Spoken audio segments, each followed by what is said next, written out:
Oh my god. Not the way I want to start the game. I had to burp. Welcome everyone to a game of 5th edition D&D. I'm Oxden. I'll be the Dungeon Master for tonight. And let's just introduce our characters and we'll set up the scene and get them started. Starting with Chapo. Alright, so my name is Chapo, one of the cameo DMs here. I am playing Revjack. He is my level 10 battle master that I've been working on for a while. And other than him just like smashing shit, that's about it. Alright. Jander. Hello, everybody. My name's Matthew. I play Jander, the Sage Cleric of the Forge, and who has recently had an encounter with his dead father, and who's not quite as frightened of things as he used to be. Sandra. Hi, my name's Sandra. I'm going to be playing Remus. He is a high elf champion fighter and monster slayer ranger, and he's level 12. And he is definitely not ready to die today, so he will do anything possible to come back alive. And he swore, together with Rafjag, that they would protect each other in the fight to ensure that they could come home both to their fiancés. Romantic. Right? Matthew. Yeah, I'm Matthew. I'm playing a cleric of the Forge who had a conversation with his mother. He needs a moment with. Definitely not left him in a better shape than he did going in. So. Yeah. So when we last left off our party of adventurers, they had just finished going through a trance brought to them by Mistra and had them encounter a trial from 5 gods, including herself, which was rather quite simple on her end, and gaining their blessings to continue forward with creation of this sword that they plan on making. As they exited the trance, Dorak, a weaponsmith, who has been kind of keeping on their activities and has been training them to use star metal, has come with a. Oh, I forgot to introduce Ty. Too late now. Okay, fuck you. I'm Ty. I'm playing Fletch. Fletch is a human fighter. He voted for Trump. Get over it.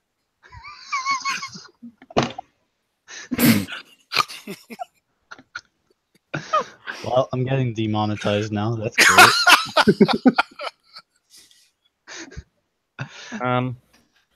So does Fletch now have magical armor? It'll be red, white, and blue, and probably have eagle wings now. An eagle shooting a machine gun. Hmm. No, he does not have magical armor. He does have a magical buckler. He has regular half-plate armor. I think between me and Jander, you're gonna have magical armor and a magical bow. I already have a magical bow now. Huh. Oh, you got magical armor now. Okay. Was it a +1? Yep. Okay. Thanks, Obama. I mean,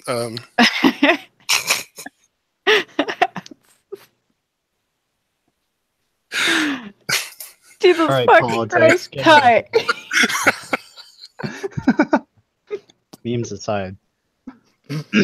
So Dorak, the weaponsmith, has told you guys that a new star is falling from the sky, and they've estimated where it's going to crash land, and that you need to set out immediately.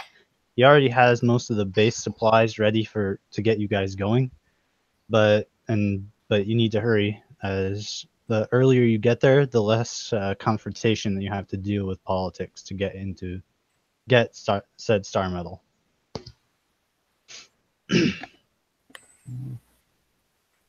All right. I think I'm ready. proficiency Hardback doesn't have is in mining tools.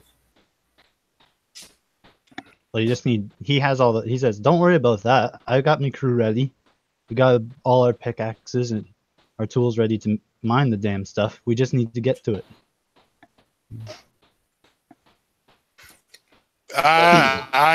I'm just. I figure the clerics are in charge of all this stuff. I'm just kind of here to go where they tell me to go. Well, I believe everyone had a bit of shopping to do, so you guys go do that. And of course, the cleric that you that you hired, whose name is what did I call her? Madam. Something. P. Madam P. Madam Pelisteni. Mhm. And she will be accompanying you. She's a 7th level cleric of Mistra light domain, who will be traveling with you and help you get the star medal, and he make sure you guys stay alive. Awesome. Nice job, Rivjig. So, besides anything that we said previously, is there anything else you guys want to buy, or at least make known on the chat before you guys set off on this wagon and carriage? Is this my wagon and carriage? My No. horses? Okay. Dorak doesn't know about your horse. He has his horses and his wagons ready. All right. I'm ready to go. I am ready Jender's to. ready.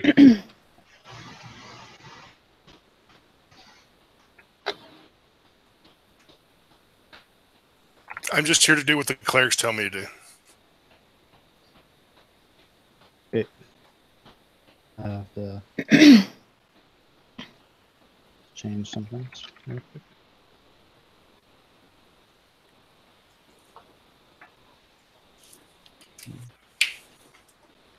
And so they estimate it's going to take you about 2 days, but considering it's just late morning, you guys get into the carriage and you set it off. Yeah. And they have a wagon being pulled behind you as well. Just as a note, at the start of every day, Harbeck's going to use Blessing of the Forge on Fletch's armor. Cool. And Death Ward on Jander. It lasts for 8 hours, so. Okay. So the first day of travel is really hectic. It takes a while for you guys to get out of the city, and even outside the city, there's a lot of traffic. But eventually, you do get into open fields and start following the river. And at this point, you can actually see the star is still coming into the planet, like it's still falling. Sweet. So That's you a see long fall. So you see the fire kind of shaping around the metal, and you can see what looks like pieces of it just kind of trailing off and falling onto the ground. And near the end, and it's actually a pretty slow descent. But when you eventually near the end of the day, it does actually land on the ground, and it does shake the ground. And if no one knew about it before, they'll know about it now.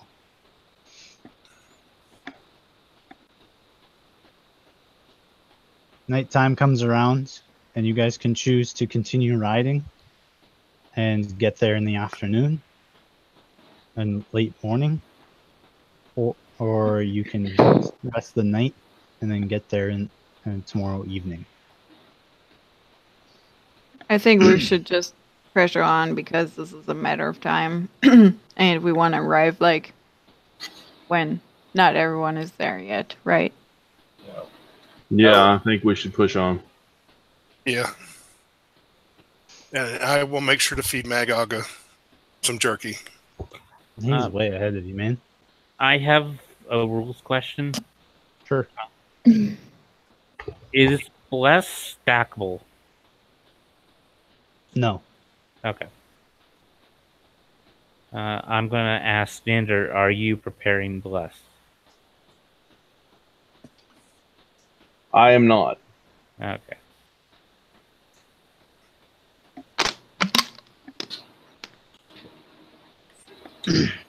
Okay. So you guys push on throughout the night, and you hear a lot of traffic. Doesn't sound like wagons or anything though, but it does sound like orcs, and you do see them coming around the edges of the tree lines of the forest to the grasslands. But once they see all the other wagons kind of following behind you, they don't bother to come out of the woods, at least not now. Eventually, the other wagons and carts that were following behind you, they eventually come to a halt, and you are one of the first few people to actually make it to the wagon, to the star, the next day. I wave at the orcs and yell hi in Orcish. They can't really hear you. They're pretty far away. Oh shit. When you get to the star, you already notice in the morning, you already notice that there's lots of goblin bodies. You see what looks like mercenaries trying to pick away at the metal with little to no success, but they're chipping away anyways. And when they see you, they say, "Oh shit, there's more of them. Get your shit ready. Shoot at them already." And you see them putting away their mining tools and running to their carts. How far away are they?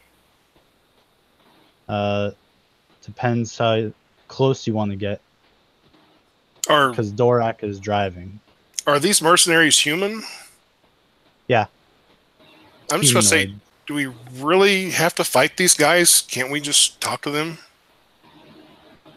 Well, they aren't trying to shoot at us. Well, And how many are there? There's about 6 of them. I don't think we have to kill everything on sight. Like, yeah, maybe we can talk to them. there's Dark said, "I don't think it will do much good, but if you think you can do it." When I'm within 30 feet of the group, are they actively hostile? Like, you can, when Dorak, you tell Dorak to get that close, because that's pretty close. Yeah. So he drives the carriage up to the pretty close to the star metal star, and what do you do once you get into that range? You see them loading up their crossbows. I cast Bane at 5th level so I can get 5 of them. They have to make a charisma save. What's the DC?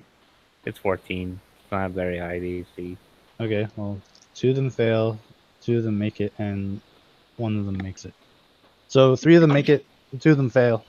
Okay. When attack rolls and saving throws are made at a minus D4. Okay, and does anyone want to say to them anything to them before we roll initiative? Yeah, I'm going to yell at them. I'm going to say, hey, guys, can't we talk this over and maybe split up some star metal instead of killing each other? Yeah, help each other. They look at each other, and they look at For instance, I'm guessing we've got better miners with us than what you've got. Keep And there's talking. 6 of you. And there's 6 of you. And there's a whole lot more of us than that. And they look at they're looking at you. Make me a persuasion check at advantage.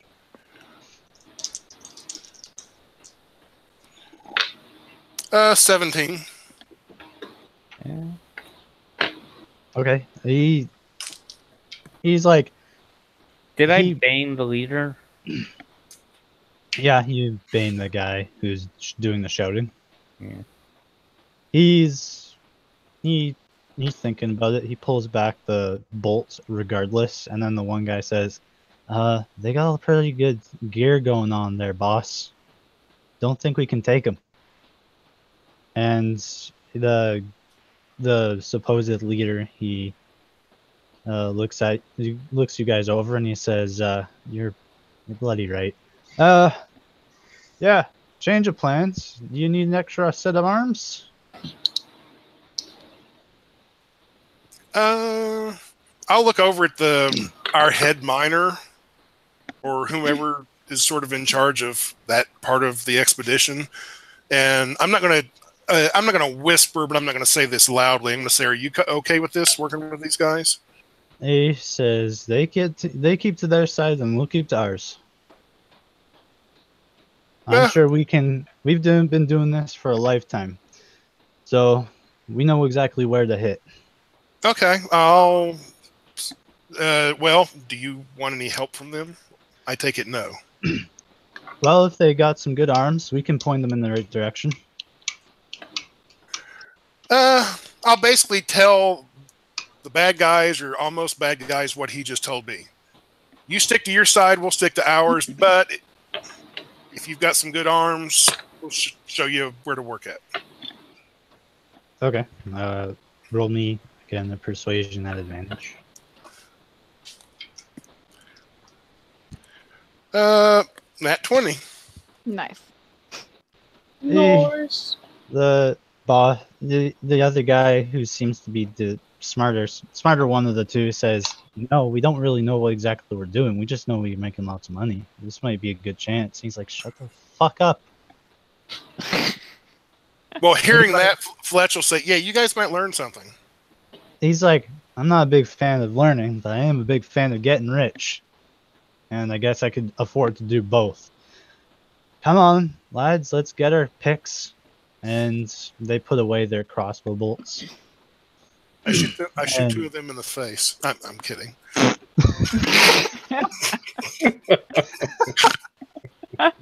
Revjack will attack twice with excellent surge. So. And then you yell, for Trump. The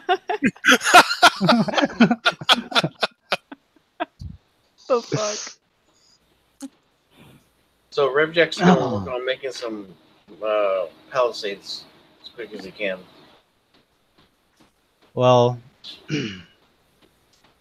what was her name? Gender? No. No, the other cleric chick. Madam. Pelisteni. Okay. She says, if anyone else comes in with their wagons, I can blow them up with fireballs if they are too hostile. Well, I'm going to say, "Hey, Magog. Yeah? I don't normally ask you to do anything for me, but I do have a favor to ask. It shouldn't be anything dangerous. Oh, well, I like that. I was just going to see if you could fly up and take a look around for a little while, or at least while we're here. And if you see any of those orcs or any possibly dangerous or hostile-looking people or creatures coming in, come down and let us know, or at least let me know." Hey, I can tell you right now that orcs not going to be coming out here during the day. They'll wait until night. Their sensitivity, Well, isn't good for the sun. Yeah, but orcs also ain't known to be real bright in the head either.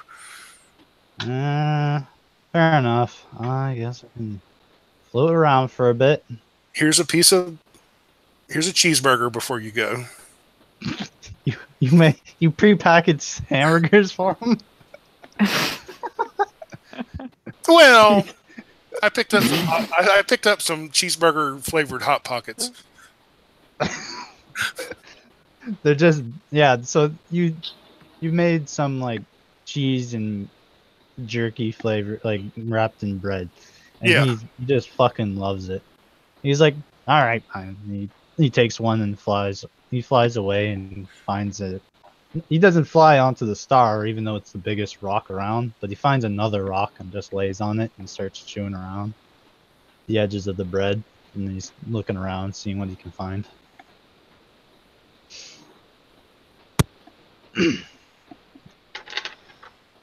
I'll actually go ahead and roll perception for him. Yeah, if there is anything out there, he'll know that it's out there.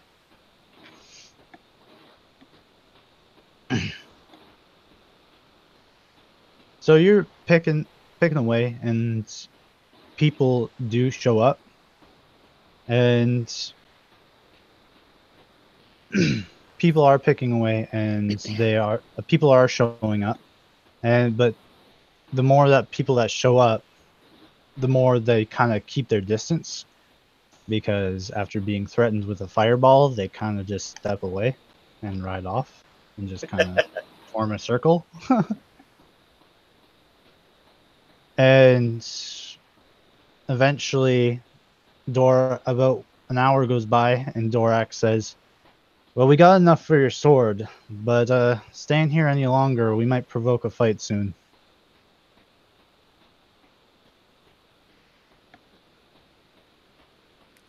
What, with the orcs? No, with the people that are waiting. What if I want to make a weapon out of this stuff? And he says, "Well, you better grab a pick." I thought I was doing that. Oh, Oh, what do we need to roll if we want to be doing that too? Yeah. athletics. Okay. That's cool. I don't want a weapon, but I could do it for the money. I have a natural 20. What's your total? 28. Okay. Got a 24. I got a 16. I got a 16 as well. My roll Okay. sucks. I got a 14. Yeah, between all of you, you managed to pick enough, and with Dorak and everyone else, you guys managed to pick enough to make a few weapons. And he says, "Then I think that's enough. Now we Okay. can get out of here, and hopefully we don't encounter anything on the way back." Okay. Oh, that was easy. Well, if we're leaving, I'll whistle for Magog. He's like telepathically in your head, like, "Oh, I ate too much." I'm holding up a hot dog. He's like, he kind of gets the. Wait, it can't be fast food. I'll hold up I don't know, a steak I got from some fancy steakhouse somewhere. And like- mashed potatoes and peas. He's just holding his gut, like, "Oh," and then he senses that you're trying to give him food, and he's like, "Oh, I shouldn't have ate so much so fast." And you see him like roll onto his gut, and he's like, "Oh, that hurts." And he's like pulls and slides off the rock, and he's like pulling himself along the ground. I'll pick him up and put him in my backpack. You put him in your backpack, and you hear a little burp. And I give him a piece of steak. You just kind of chuck it into your backpack, and he's like, "Hmm." He's like, "I'm just gonna let that sit on my head." And you can hear him snoring now.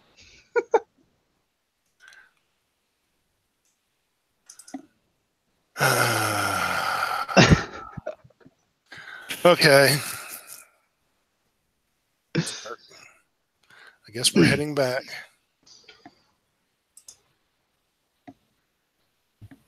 So you're heading back, and it takes you.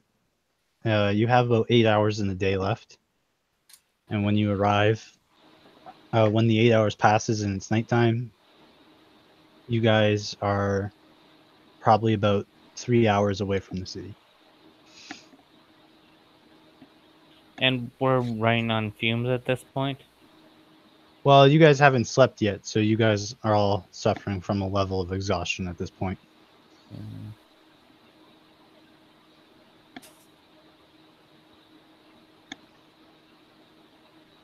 And I So, can't get rid of that with lesser. I need a greater restoration for that.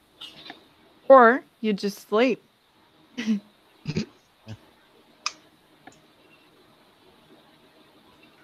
So how about we sleep?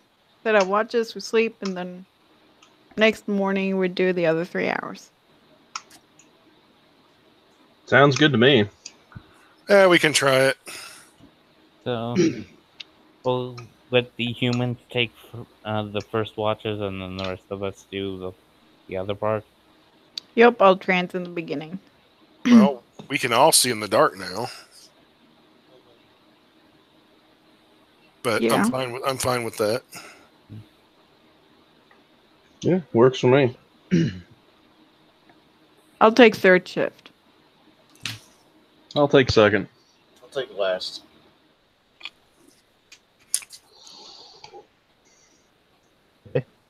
so nothing happens through the first shift. So who was on first shift?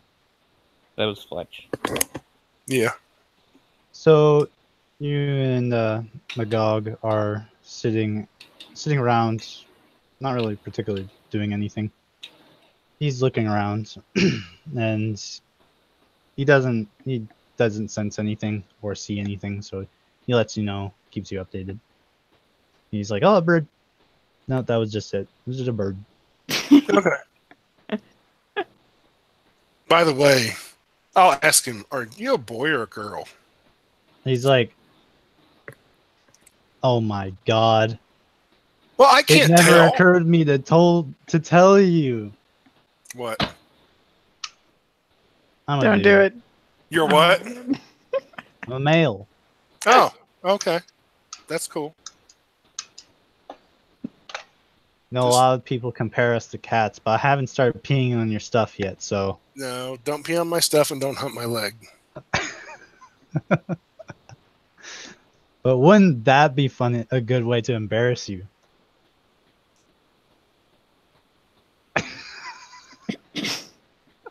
You know, I really like you, but I don't think I like you that much. I'll keep that in mind. Yeah, keep that in mind. If you ever want another piece of beef jerky again, you won't hump my leg. Now, you can hump other people's legs. I don't care about that. That Remus fellow is such a good victim.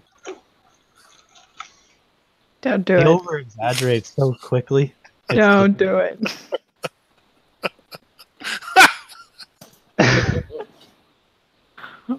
I bet he has nightmares about that time when we made him think he was cursed. Probably. And it took 2 Coyotals to tell him that it wasn't real. And he almost didn't believe them. That was good. Hey, I admit Remus is not the brightest flame in the torch store, but is one heck of an archer. Yeah, definitely. Almost fucking killed 3 of those giants on his own. I know. I was startled. I mean, for a human, I'm a decent archer, but I can't do any of that crap.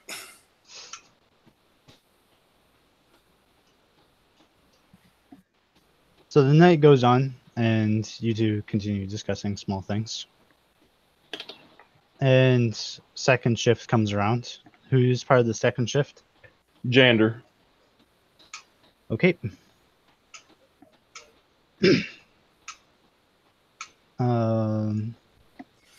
And did you want the cleric to take any shifts? No, I don't. I'd take her shift. Need be. I'd rather her be coherent when she Menzos or whatever. Okay. Well, when she asks, you tell her no. Okay, stay rested. Ask her, can you give me something to keep me awake on my shifts? Me? Yeah. I mean, you're a seasoned warrior. I think you can stay up well on your own. Or just never mind.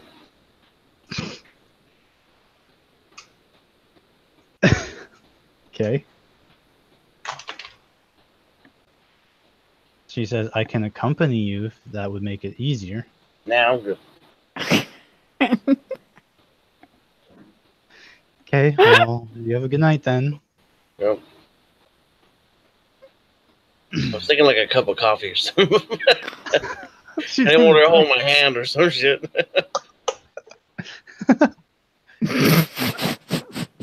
Okay. Cocaine. So the second shift is Jander. Can I have you make me a perception check at disadvantage? Oh, at disadvantage? Okay. It's 18 both times. And your total is? 18 total. Okay. You hear some movement, and you look over to it. I'm assuming you've attuned to your Yes. goggles. When you look over, you hear something, but you don't see anything. How Actually, loud of a something would it be? I don't think they're attunement, are they? yeah, no, you don't have to. No, they're not. Oh, okay. Then it doesn't matter. It sounds like something had moved, like maybe a rabbit or something. But when you look over, you don't see anything. All right. Let's see.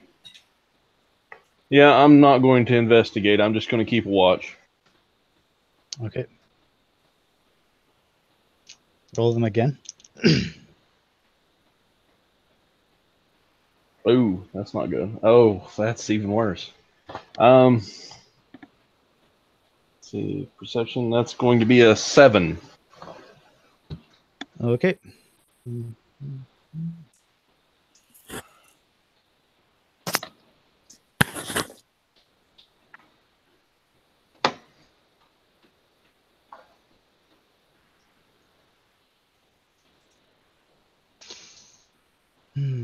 Okay.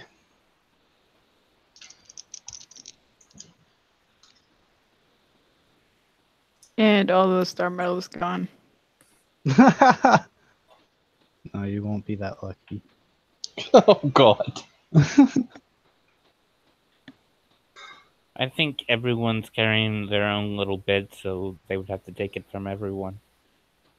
Well, you guys have it in like barrels. It's too hot for you guys to be carrying in your own possessions. They have special lock boxes for it.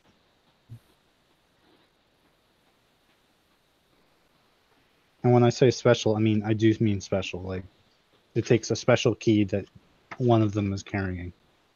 And they don't bother telling you which one it is, so even you guys don't know who's got the key. Is the 21 gonna hit you? 21 going to hit me? No. Really? Nope, I got the +1 shield, so that puts it at 22. Okay.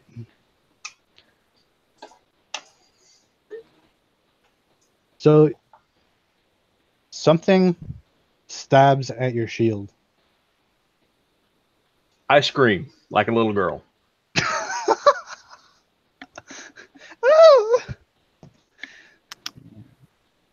And That definitely alerts everyone. Okay, I get out and check. Like, Jander, what the hell's wrong? Something just hit my shield. Was it a stone? I don't know. yeah. You I'm- look around, you don't see anything. Anyone Do with I dark not? vision? Nope. I have 120 feet dark vision. Yeah, you don't see anything. Okay. Well, I don't see anything, Jander. It was probably just like a castanet or something that fell down on your shield and you freaked out. That happens. I But- got an sorry. 11 on my perception. You don't see or hear anything. Well, I rolled 25, 23. So with disadvantage, I have a 23 on perception. Okay. You think you see someone really far away. They blend in really well. Not to any like of the environment, like with just the darkness itself. When you like squint to see that far away, it looks like it's a dragonborn, Mm-hmm. and it looks like it has black scales. All right. What I think I'm going to do is, how far can I like throw the gem of brightness? 60 Like- feet. I think. 60 feet? Yeah. Because then I would just throw it like 60 feet where I would assume this creature would stand. Well, like, And shoot out a beam of light. okay, and okay. You can see the creature must succeed or become blinded for. No, I don't want that. I speak the first command word and have like a 30-foot radius of dim light and additional 30 bright light and additional of 30. 60 feet away from me in the direction where I see this creature. And I don't know what the command word is. So, Zalagaduza. There you go. So you pull out this gem and you pick it up and you're getting ready to say the command word. And roll me an athletics or acrobatics. Okay. Disadvantage because you're still at one level of exhaustion. Wait, Unless what? you remembered that. No, you haven't finished your trance yet. Okay. Then I have an 18 with disadvantage. Okay, you're getting ready to say the command word, and something slaps the gem onto the ground in front of you. Well, can I see what it was that slapped it out of my hand, or is it invisible? you look forward and you don't see anything. You assume whatever's there is invisible. That's fucking bullshit. I Can I see take this? out my lantern of revealing and light it. Okay, make me another athletics or acrobatics. That's another 18. He fucking At slaps it out of your disadvantage. hand. It is disadvantage, right? Yeah. All right, yeah.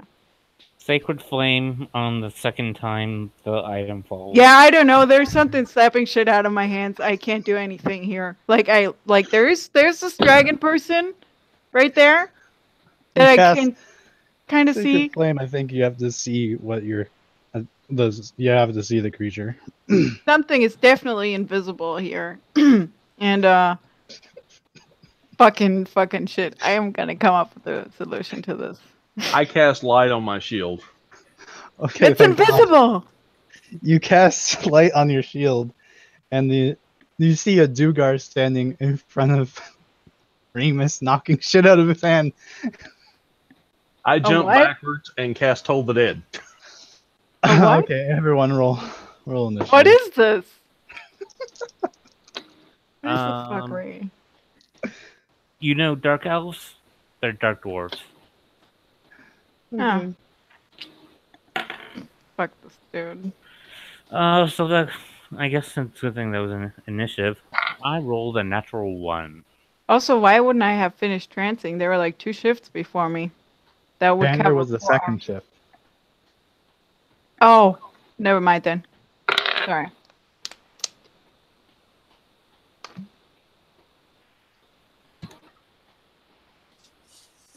I'll make the list.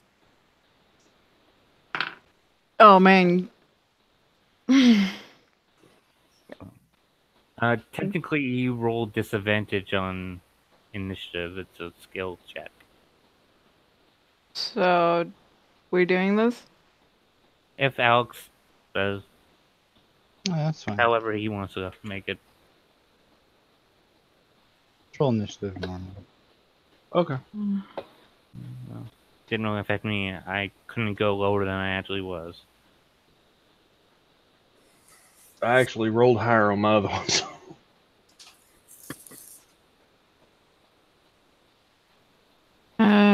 Harback.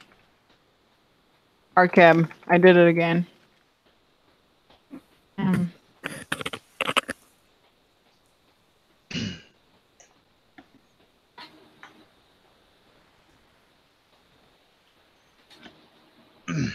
And RevJig has a 7. What's your dex? Rev? 16? Yep. I can barely hear you. 16. Yep. Oh, elite sniper, yeah.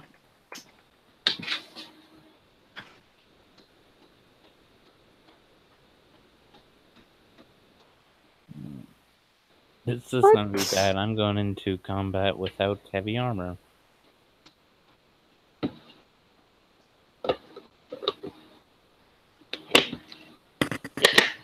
Because if I slept in it, I would have gotten a level of exhaustion. Poop. And sleeping in heavy armor, you can't get rid of a level of exhaustion.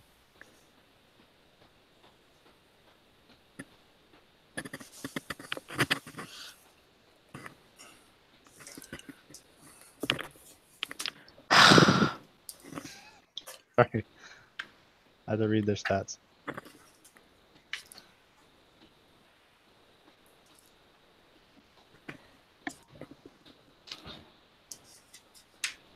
You think you're done? Do you think you're done with the list? I'm not. Idea make me work for this.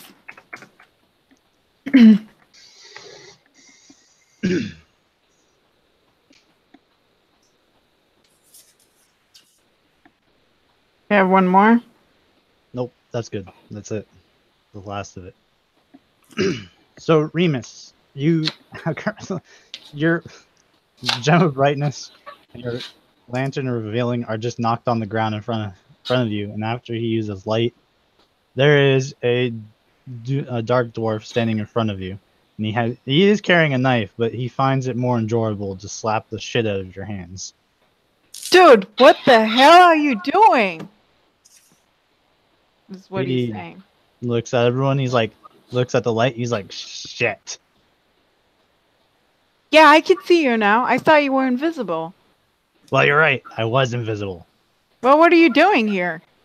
Why do you keep slapping shit out of my hand? I tried to see this guy over there. And who are you? Why are you here? I'm just a bad prankster. Yeah, that's it. Yeah, I'm gonna roll inside on that.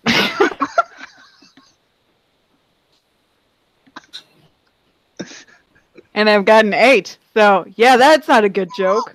He fucking got 10. Paylor. I'm like, that's not funny. That's not funny at all. I mean, what a weird hobby. He bends down and picks up the gem of brightness, his lantern, and tries to see if he can still make out the dragonborn shape. Yeah, roll perception. At disadvantage. Disadvantage, of course. That's 2 times a 5, so 11. You look again and you can see him, but you can't really make out what he's doing over there. And as my last thing, and then I'm done, I'm sorry, I would point out to the others that over there, aside from this little dwarf prankster dude, whose jokes are not funny at all, that over there is a dragonborn person, and he couldn't tell what it was that he was doing. That's my turn, I guess. Okay, Jander. Jander's going to do exactly what he said before. He's going to jump back and cast Toll the Dead. Okay. The DC is 14. Okay, it hits him. All right, he's going to take 13 damage. Wait, why are you attacking him? Because he just scared the crap out of me. Says, yeah, you're an asshole. It's an odd reaction. He's just like a bad prankster. You heard him.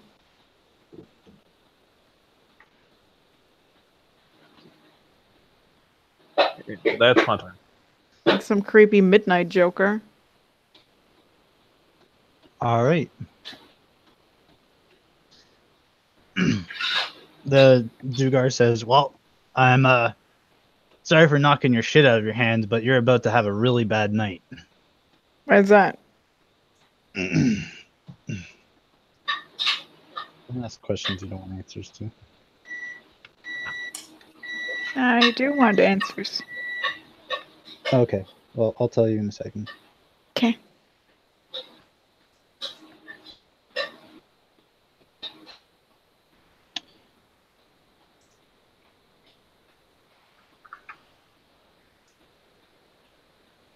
Let's just keep things simple.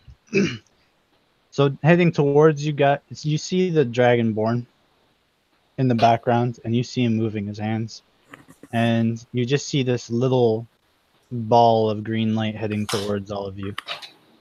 Anyone who has seen Fireball will know exactly what the fuck this is. Oh, God. And when it explodes, it releases this torrent of acid. Everyone make a reflex save. Oh no, I can breathe in acid and that doesn't have any effect on me. No, this isn't like a gas acid. This is like you're getting splashed. Like this is a fucking torrent of fucking water. 19.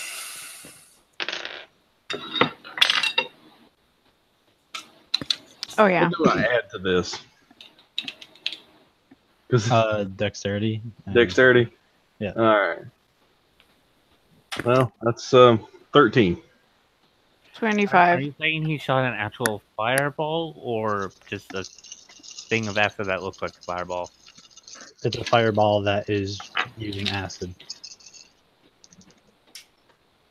Okay. Well, I have resistance to fire if there is any of that. Nope. I got an 18 on my dex save. Yeah, so anyone who made higher than 15 will make the save. So how much do we take if we made the save? If you failed the save, you're going to take 12, 15, 16, 17, 18, 22, 25 points of damage. And if you made the save, you take 12. Okay. What about Magog? If you made the save, Magog is under total cover in your belongings. Okay. So when you tumble with him, he's like, holy shit! Because he was still sleeping.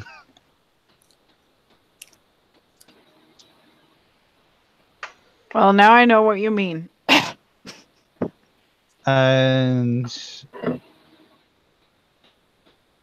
that is this person's turn.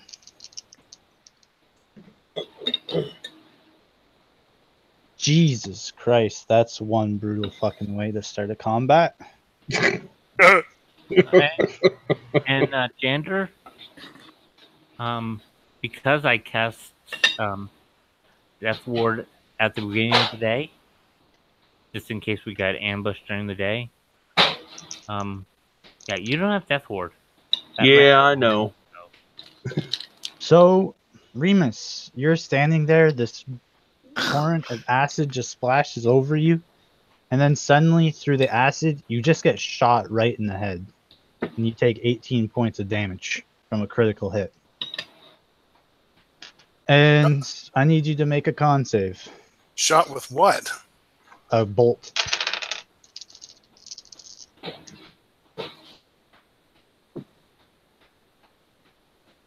Uh, 22. Okay. You succeed the save, and you take 9 points of poison damage. I am immune to poison damage. From what? I think. You're immune to the poison condition. Oh no, that was Myra. Sorry, that was Myra. She has sorry, I mixed that up. Yep. What do you say? 9? 9.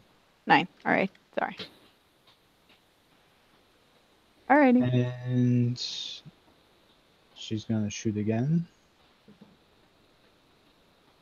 But your AC is what? Yeah. I didn't sleep in my armor. So what is my base AC? 10 plus my dex, right? 15. And I would assume I would have put on the buckler. So 15, and that gives plus 2, 17. And Okay. I have the ring, the cloak of protection still on, maybe? I don't know. So she's Yeah, gonna 17 go. already. You're gonna get hit by another bolt, and you take 6 points of piercing damage. All right. And with that, we will move on to Fletch. Okay, now crap's got serious. How far is this Dugar from me? He's probably only 15 feet away. Okay, then I'm going to draw my rapier and run over and try to stab him twice. Fair enough. I am missing somebody from my list, I think. I got a 17 and a 26. My Dugar is not on the list. Sorry. You didn't give that to 18 me. and 18 and 26. 17. Oh my fucking god. 17 and 26. 17 and 26 will hit. Okay.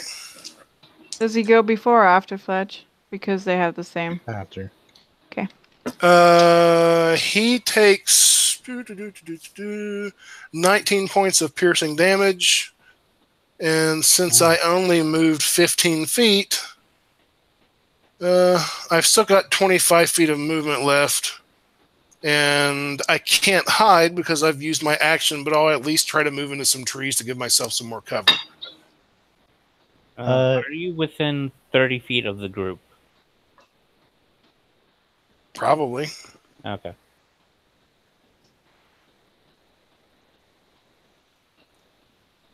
I mean, you can take some cover behind some rocks that you've maneuvered around, but there's no trees. Okay. Then I'll move back behind some rocks and duck down. Okay. The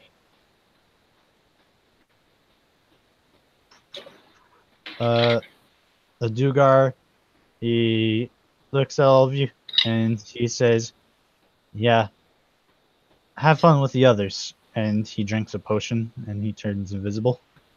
And he walks away. You can hear him walking away.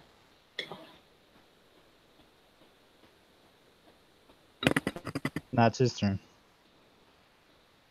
Revjack. Okay. Let's see. How far away is that guy? The Dugar? Yeah. He's invisible. You can guess he's maybe about 50 feet away. What's the closest enemy to me? That you can see? Yeah. You have the goggles on? I do. You can see the closest person to you is probably the Dragonborn that is 120 feet away from the group.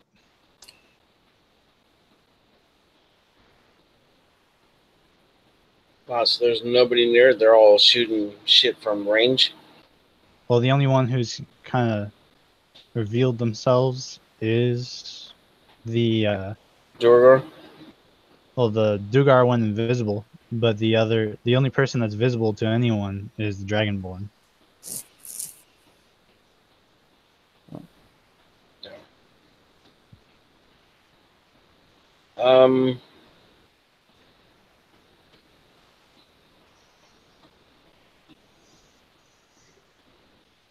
I guess I'll start moving towards the Dragonborn. Are you wearing your armor? I don't think anybody's wearing their armor. Yeah.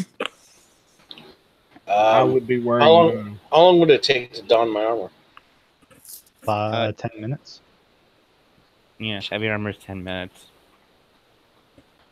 Even light armor's a minute. So Let's see. Oh,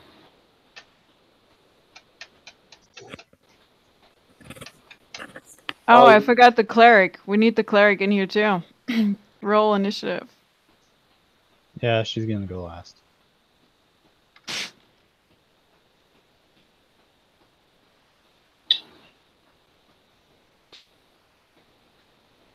I'm gonna move to my east 30 feet and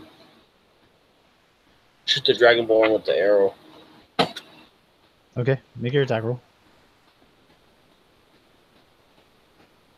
I got a 22 to hit. That'll hit.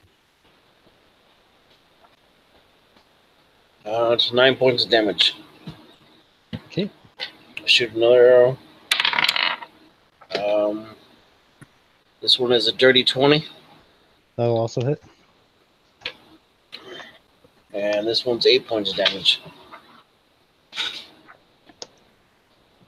And that'll be my turn. So that's 8 and what? 8 and 9.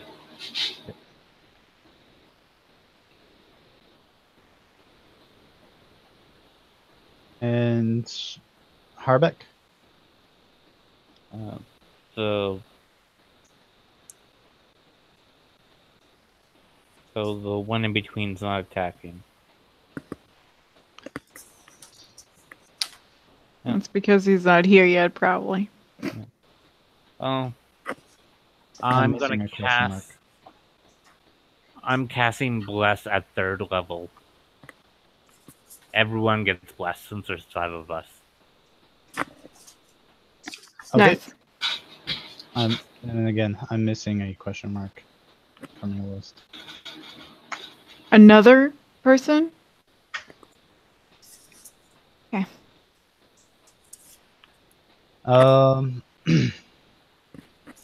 Okay, everyone is blessed. You get a D4 to their attacks and saving throws. Oh, I called her crossbow chick, if that is... That is not who that is. Yeah, but you said she, and it was a bolt that hit in my head, so... Okay, I'll... That's the Drow Elite Sniper. Oh. Okay. Yeah. And Did I you get moved from making 25 assumptions? feet towards the Dragonborn. Okay. Madame Palestini, she's gonna get out of the vehicle, and she is wearing her attire. She spent most of her time resting anyway, so she didn't really need to. And she's going to go up to Jander and use a... she's going to use a level 2 Cure Wounds. And she's going to heal you for 8 hit points because I rolled horribly. Who was she healing? Healing you for 8 Hey, points. thank you.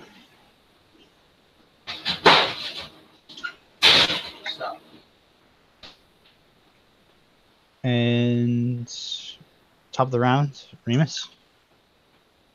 So tell me, who can I see? You just see the Dragonborn. Can I see the archer that hit me in the head with a bolt? No. The elite sniper? Nope. Well, how far is the dragonborn away?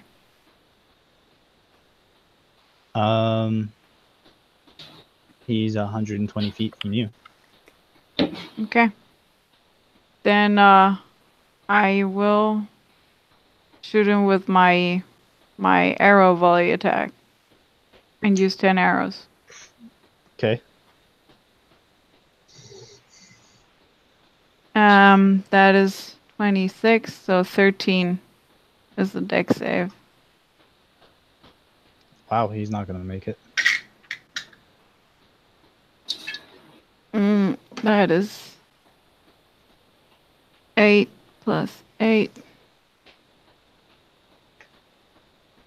plus 3 plus 2. Fire, that is piercing. And that times 10 is 80, 80, 30, 20. That's 100.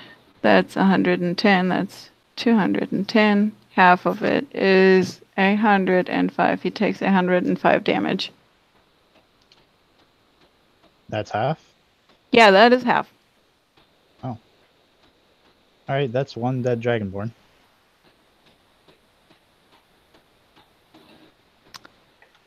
And as a bonus action, I'll drink a... No, not bonus action. As a free action, I'll drink a potion of healing. Just a regular one. And I'll try to get cover if I can. Not hiding, but like get at least like some sort of cover. Okay. You take cover behind some rocks and the healing potion does jack shit. Oh, why? Because you're poisoned. Well, yeah, you're poisoned. I cannot be poisoned. I am immune to poison condition. From what? From my periapt of health that you gave me. She got that in Luskin. Yeah, and you modified it. You said, yeah. this makes you immune to poison. So. Yep. So it doesn't work. Never mind.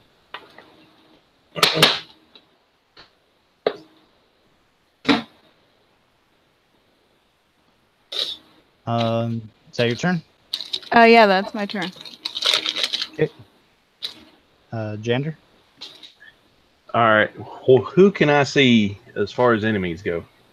No one. Anybody? Okay. Dragonborn is super fucking dead. All right. Well, that's a good thing. I'm going to cast Mass Healing Word. Okay. Everyone's Yeah. still within range. Everybody's going to get back 10 hit points. Nice.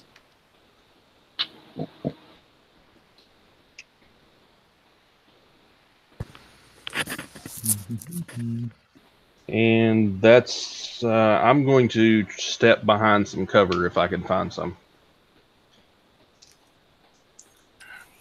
Okay.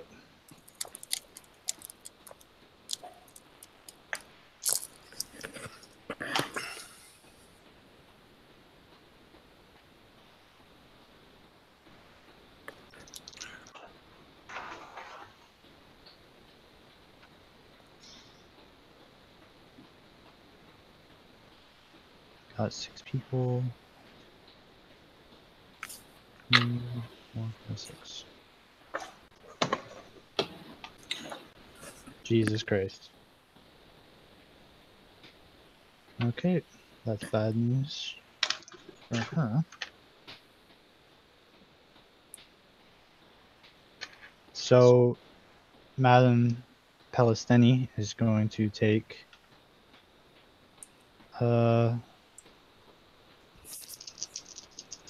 14 points of damage, and she fails her save on the poison, and she is also going to take 15, 14, 17. She's going to be knocked unconscious. That was quick.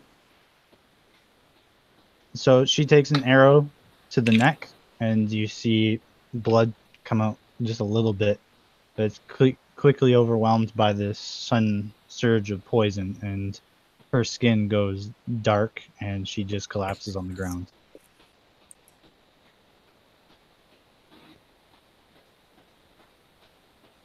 Fletch? Okay, I know I can't see him, but I heard the Durgar run off. Do I have a general idea of where he's at? You know he's somewhere around 75 feet away from you. You can't guess his movements because it's pretty dark, and your goggles only let you see so far out. You can try to make a survival check. if you want. Well, first I want to move 30 feet in that direction.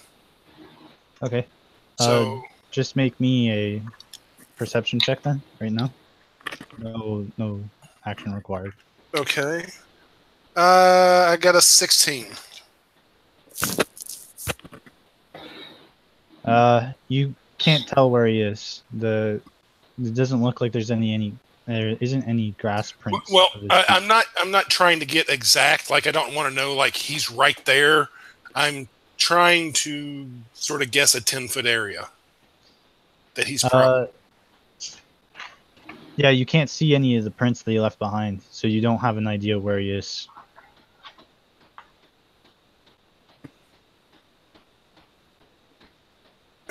Okay. And I don't see any other enemies? No. So far, it's just been this whoever's shooting the bolts at you guys.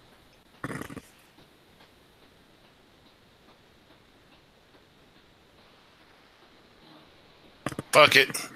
I'm going to activate my cube of force all the way, number 5, and nothing can get to me. And what I move 30 feet, I've still got 10 more feet of movement. I'll move in the direction of the Durgar. I'm looking for him. You're just going to bump into him? Hey, maybe I'll find him that way. And I'll go ahead and put away my rapier and get my bow out. Okay. And is that 15 foot still? Yes. Okay. Don't tell me he's in here with me. Oh, how that handy. would suck. No. Your perception was 16, right? Yes. Okay, you do actually see him running around. Now you see his footprints, and you can hear him brushing around as he moves. Why do I see him now and I didn't like a second ago? You don't see him. You just see his like the grass getting pushed into the ground. He's invisible still. Yeah, but my cube wouldn't have changed that. He's not in the cube with you. He's just running around. Yeah, but what I'm saying is if I had known that, if I had known his general area, I would have done something else and activate the cube. He failed his stealth check. So now he's being more careless. Now you can see what he's doing. Before you couldn't because he was being more careful. Oh, okay. I see. It's his turn now after mine. Yeah. Okay.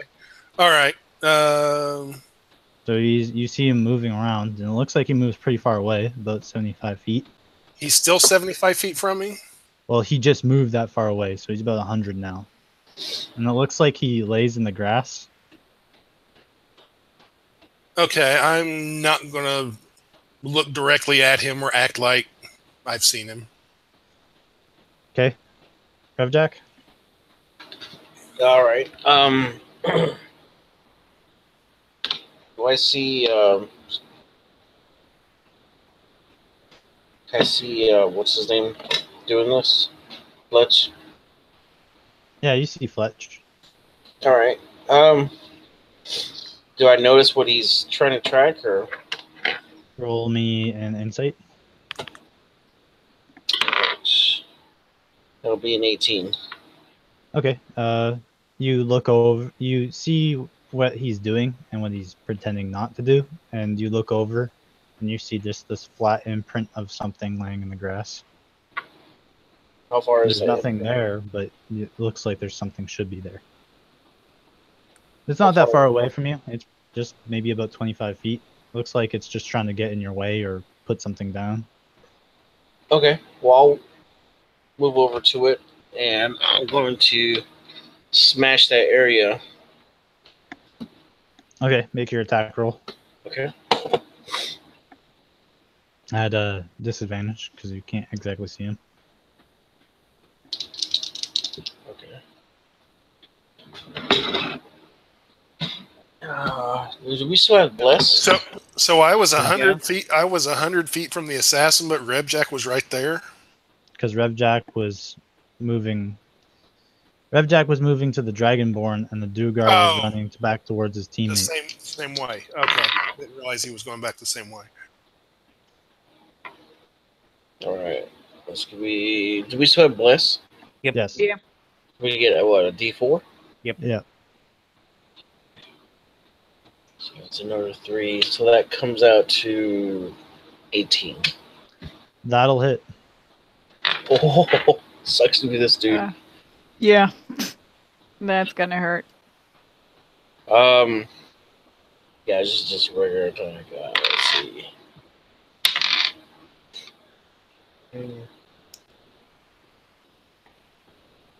So that's 15 points of slashing damage. Actually, 16, excuse me. Alright. Does it become invisible? No. Okay. I'm going to do the same thing. This is at disadvantage too? Yep. Okay, let's see. I'm going to do... Invisibility only drops when the person that's invisible does a hostile action. okay. Unless he was using greater invisibility, then that thing's not dropping at all.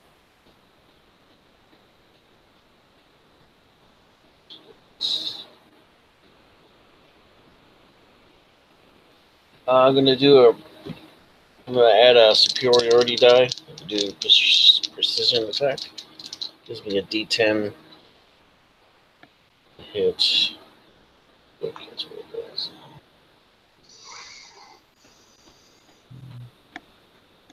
You can still use your Great Weapon Master on that as well. Oh, yeah.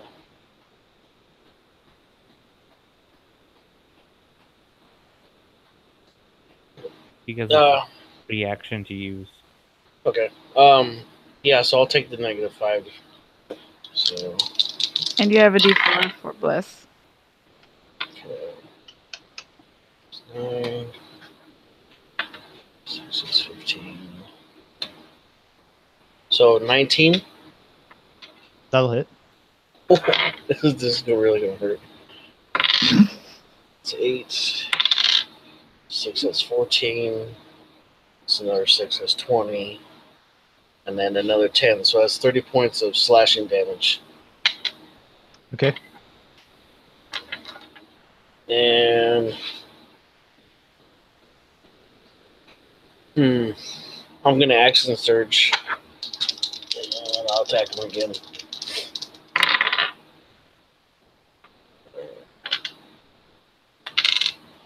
Alright. So +3 from Bless gives me a 17. That'll miss. Okay. I'm gonna have my next attack. So lowest roll is a 15. That'll miss. I haven't rolled the Bless yet. So I got 3 on the Bless, so that's 18. That'll hit. 5, 7, 13. So 13 more points of damage. Did you add the 10 each time for the Great Weapon Master I thing? think you only used that once, so.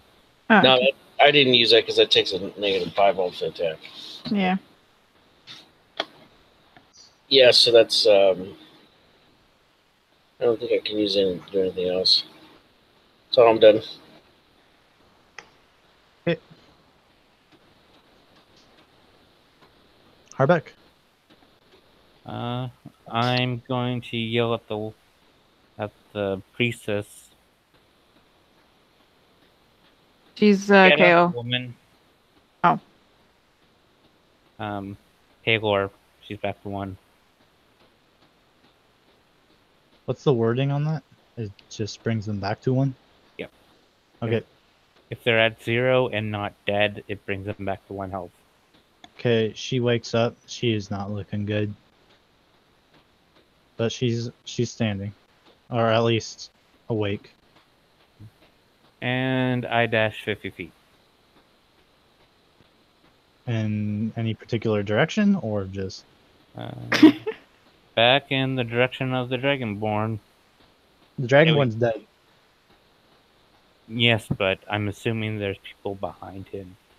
Okay, so you you actually run past where the Would I Revjack get is. to what Revjack's attacking within 25 feet?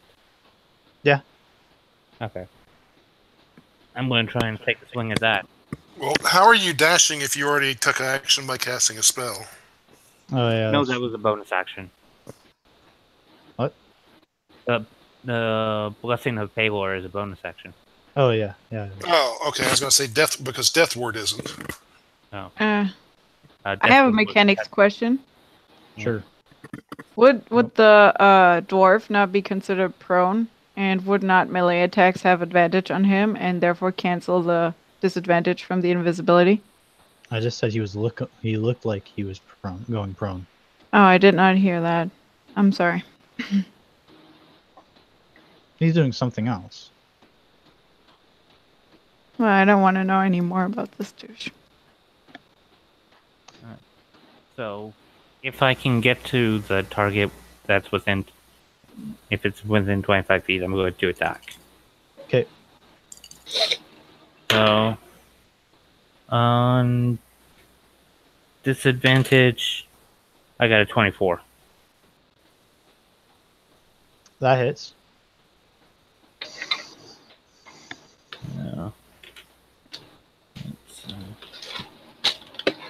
D8 and D4.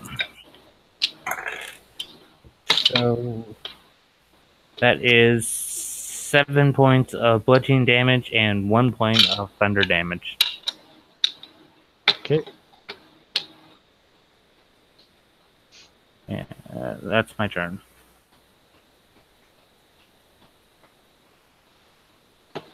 And it's her turn. So she gets up. She's gonna crawl into the wagon. She's gonna try to heal herself, but it doesn't work.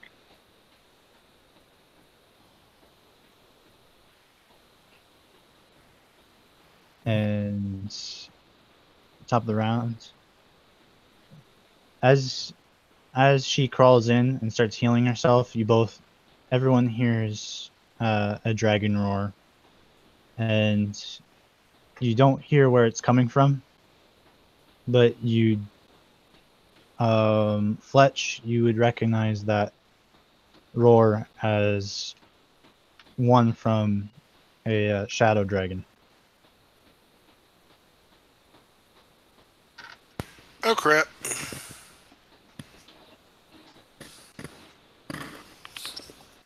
It just gets better and better. Remists. The only target that I can see or would assume is the thing that everyone is like mashing on the ground, right? You can't see it, but they're doing something over there. Yeah. Well, but I can see like the invisible space that they're hitting, right? Yeah. Fair It's enough. obvious that they're hitting something. Okay.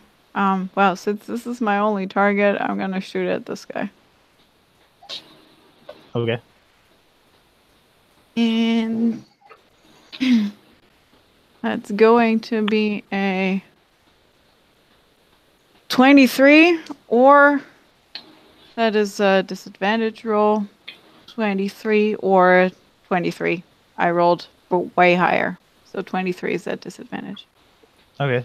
That hits him. So he takes 7 plus 8, 15. 15 piercing damage and 9 fire damage. So 24 in total. Do you need that divided? Nope. Okay, cool. And I'm gonna tag him again. Okay. With that's a 16 on the die and a 17. So 16, 28 with bless. 30 modified at disadvantage. Hit. What are these disadvantages? And Yeah, that hits. And he takes alright, so that's 10, 14, so that's 10, 19. Another 19 damage. So in total, he took 43 damage from the 2 arrows. It made Revjack miss. What? Oh, no. So, Everyone's hitting on disadvantage. Oh yeah. so you shoot 2 arrows into this Dugar, and he becomes visible, and you see him. He's actually planting what looks like some sort of rune on the ground, and he was, well, it looks like trying to activate it. And he looks over to you, like, Revjack, and he says, "Death to all the surfacers." And then he dies on top of it. I need both Revjack and Harbeck to make dexterity saving throws. With a D4.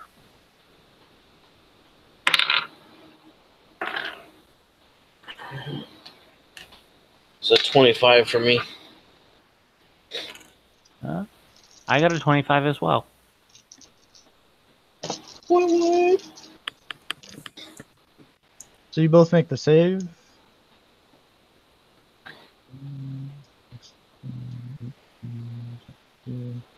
23 and 25. So you both take 12 points of sonic damage as this thing just explodes in front of you. Still my turn, right? Yep. Okay.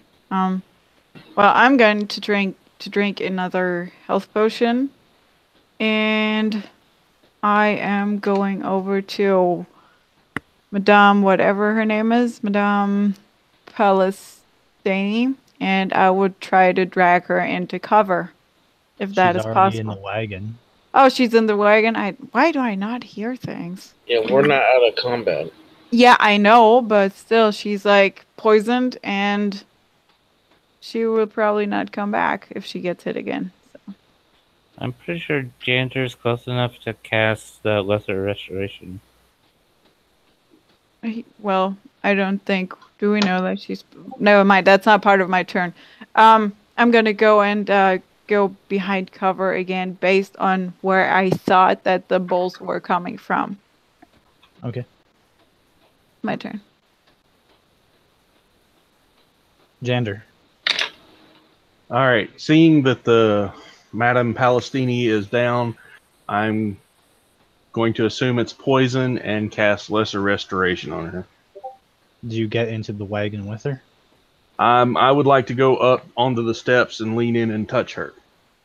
Okay. If that's possible. And if I have to go all the way in, I'll go all the way in. Okay. I'm just saying you guys don't know where the sniper is, and the wagon does provide cover.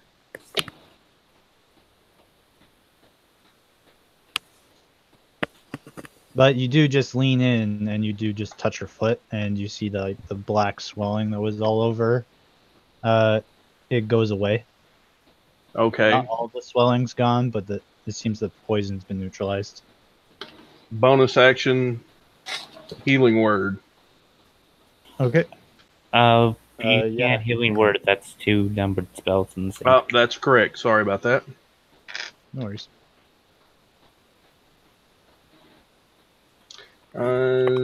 Yeah, that's my turn.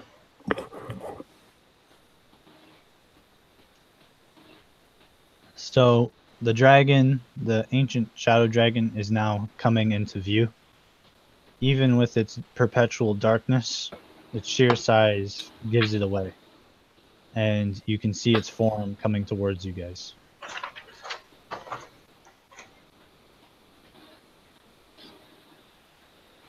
That's not cool.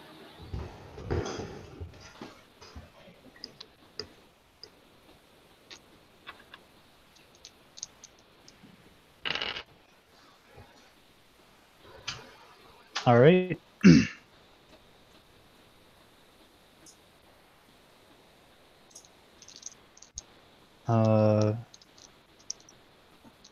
Who am I gonna hit? Harbeck and Revjack. Odds or evens? I'll take odds. Okay. You get to enjoy the pleasures of being critically hit Sweet. for 14 points of damage.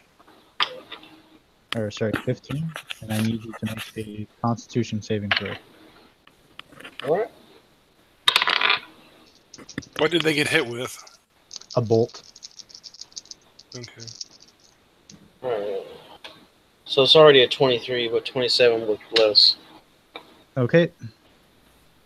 So you make the save, and you're not poisoned, and you only take 5 points of poison damage. All right. Did I notice which way that came from? Yeah, you know where where it's coming from. Okay. So you're not sure how far away it is.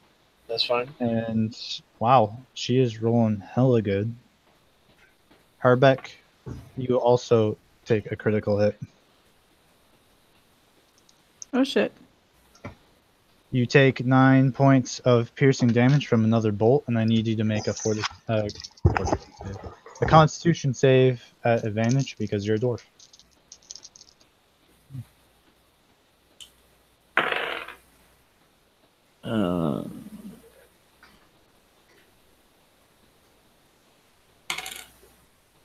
Okay. So that'll be 19. Okay.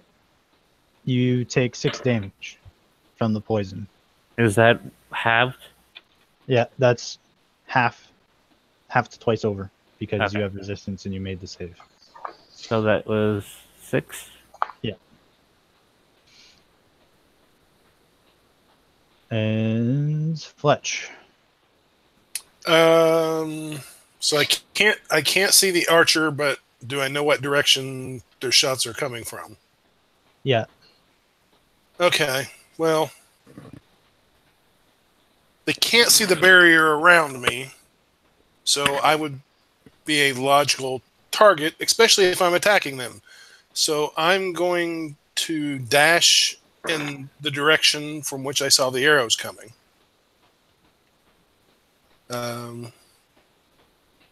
So maybe their next attacks will be at me. And meanwhile, I'm going to yell to the rest of the party members, when the dragon gets here, I would really suggest all of you be close to me for protection from the breath weapon. Okay. Gotcha. And that'll be my action. So I moved 80 feet towards the arrows. Okay. You get to 80 feet, and you still don't see anything or anyone out there. Okay.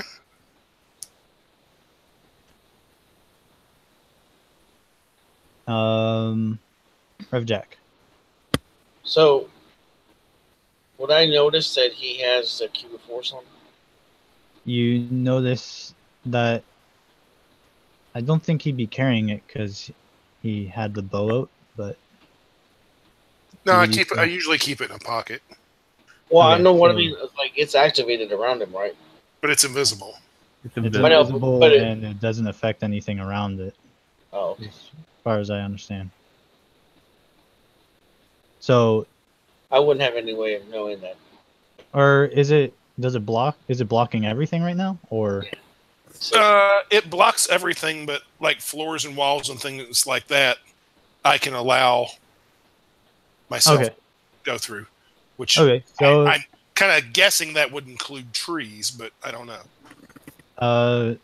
Well, you said you we're not. want that to include water because you can run through the river if you want. No, I'll run through the river. They can think I'm a monk. Okay. Yeah, you just see. You didn't know it was in Fletch's set of skills, but he just starts running on top of the water. Okay. And although the strange thing about it is that you do, when he's running along the water, you do notice that like the water has like this cube shape kind of form around him. Yeah, there's a big square of flatness in the water around me. Yeah. okay. So I'd probably dash. I'd probably dash after him, but stay behind him. Hey, I can walk on water too. So you run up close to him, and you kind of stop at the edge of the square of water, and you do feel the barrier there. Okay. Can I make a perception roll to try and see if I can see this, whatever that's hiding? You can most certainly try. I got an 18 altogether. Oh, wait. With bless, that's... A bless doesn't work on Okay. on ability. Oh, it doesn't? Okay. It's saving throws and attacks. 10, 18. You're close to the woods. The archer is shooting from the woods. You guys are traveling across the grasslands. How far is the woods? From you and Fletch, probably about only 20 feet now. You're just getting into the edge. I can't do anything else.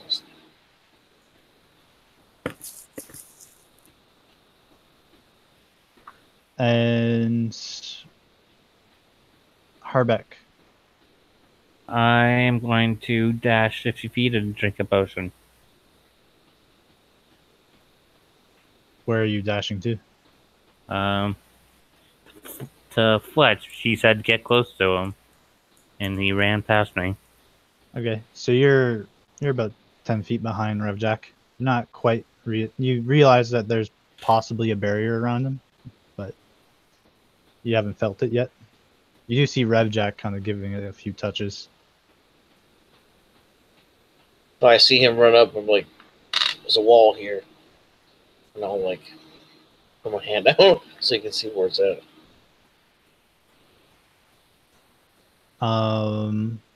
Are shadow dragons considered undead? No. Okay. You can make an Arcana check to see if you know that. Use the blessing. Use the blessing. I got a 23. No, they are not considered undead.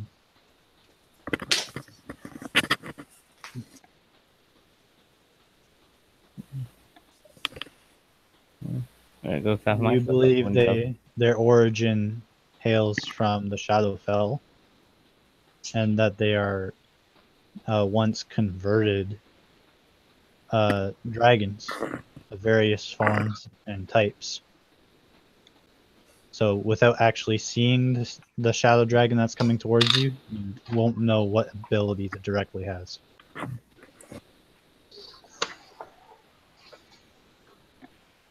Okay. Oh, that's my turn. Okay. And Madame Palestini. She is not. She realizes that you cured her, and she's going to heal herself, or at least try to. And she heals herself for 18. So she's looking a lot better than she did before. You gonna run with us to Fletch? She looks out and she doesn't see him anymore. And she says, no, that's really far away.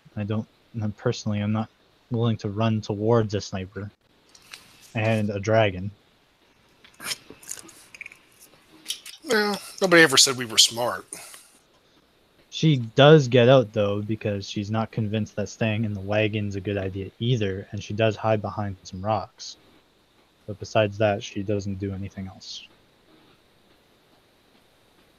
The Shadow Dragon is definitely much closer now than he was before, and it looks like in the next few moments, he should be descending upon the wagon. Which one? The one with the star medal or the one they were riding in? The one with the star medal. Of course. Oh! Do we need to call the gold dragon? Doubtless. You listen closely and you do hear a second roar coming about. It does not sound like a shadow dragon.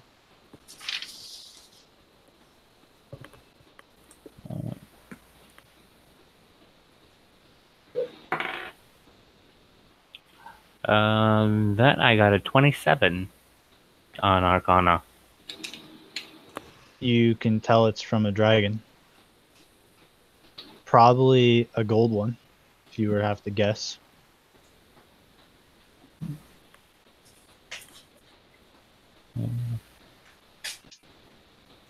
Did they, in the week's training, did they ever explain what the adventures they got into on their trek up to Starfall? Who? Revjack and Xandar? Because Harbeck wasn't in the adventure with the Gold Dragon. Then you wouldn't have an idea. But anyone else who's listening to it, they've spoken to Toldro before, and everyone's like, is that fucking Toldro? Hey, do me a favor. You on the other hand, you're like, is that fucking that's a dragon?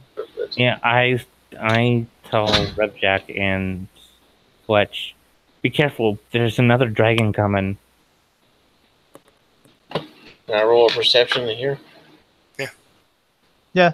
No, it's pretty obvious. I got a dirty 20, so yeah, I would notice that it was. Yeah, I tell them Toldro before in his true form, and you recognize his voice. Yeah. Like, hell yeah, Toldro's coming. Is he a warrior that's going to help us defend off against two dragons? No, he's the gold dragon that's going to help us defend against this other dragon. He let me hug him. Remus, it's your turn. I'm going to make. Is Jander still at the wagon? Yeah, right. Yeah. Because it wasn't his turn yet. I would tell him to get over to Fletch. Because two dragons are coming, obviously, and I will run towards Fletch, and I will actually stand on the water because I can. Okay. And I will ready my action. Ready? I think that is. Well, Or hold. If you're running, Hold. Are you running and dashing, or are you just running? I don't know how far it is. It's like 90 feet away just to get to the river. Oh, that's not too good. Oh well. Well, I guess I'm dashing and then seeking cover behind rocks and stones and shit. And I think that is all I can do. I will drink another health potion for the incoming bolt that I'm gonna get in my face. Okay. Xander? Hearing them holler to head towards Fletch, I'm going to take full dash action and run 60 feet towards Fletch. The shadow dragon passes over the five of you. I need all of you to make wisdom saving throws. With a D4. Oh my god, I'm so happy I rolled that. I got a 23. No, 24. Okay. Woo. I got a 24 also. I got a 30. You got a 3? A 30. Oh, a 30, okay. I've got a 19, but I used Indomitable because my first roll was shit. And with less, I really tried hard to get to this 19. Okay. Xander? Natural 20. For a total of? 26. Okay. So, the only one who doesn't actually make it is Remus. And when Fuck! the dragon flies by, just its sheer presence and like awesome figure alone Oh, sends waves of doubt into all of you, and all of you except for Remus manage to kind of ignore those doubts and fight through the fear is of it the. fear or a charm? It's a fear. Oh, never mind then. And Remus, however, it just gets to him. This is it's a dragon. Oh my god, it's a frickin' dragon. Yeah.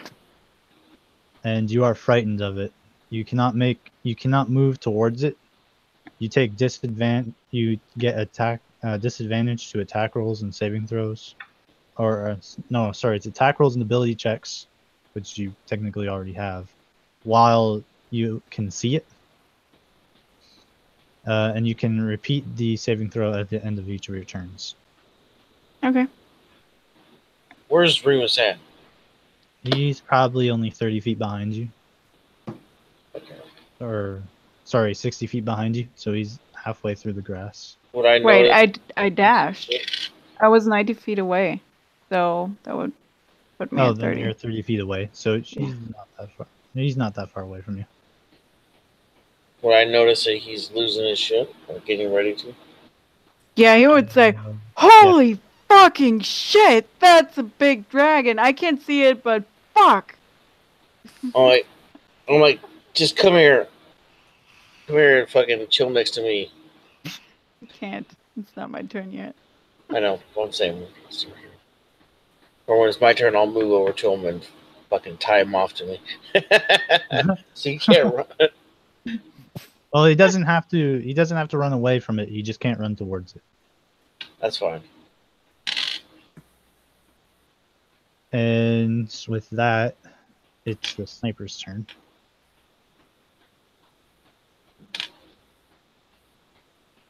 Okay, she's unavailable. 1, 2, 3, 4. So, Revjack, you see a bolt coming towards you, and it hits the force field that you're standing beside. Okay. Do I notice where she's at now? You don't see her. You think she's maybe about. If you, being an expert on the battlefield, you would assume that she's probably somewhere around 200 feet away.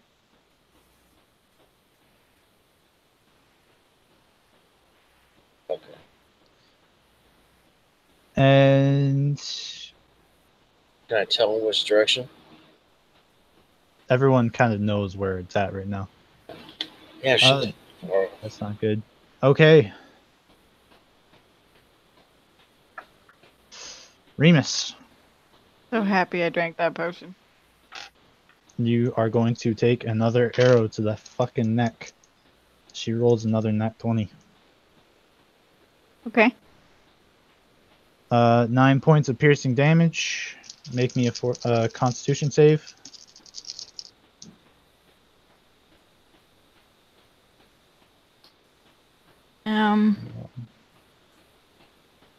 Okay. Oh, that's not good. With bliss. Yeah, that's still not good. 17. You take 11 points of poison damage on top of the 9. Did I make the save? No. Fuck. You're not poisoned, so at least there's that. The odd part is this bolt has a note in it. So sticking out of your neck is not only a bolt, but it has this rolled piece of paper on it. Nice. Fletch.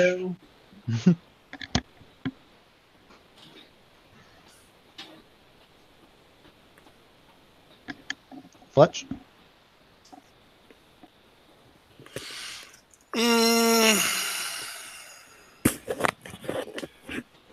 She's 200 feet away. You guess. That's what Revjack guesstimates.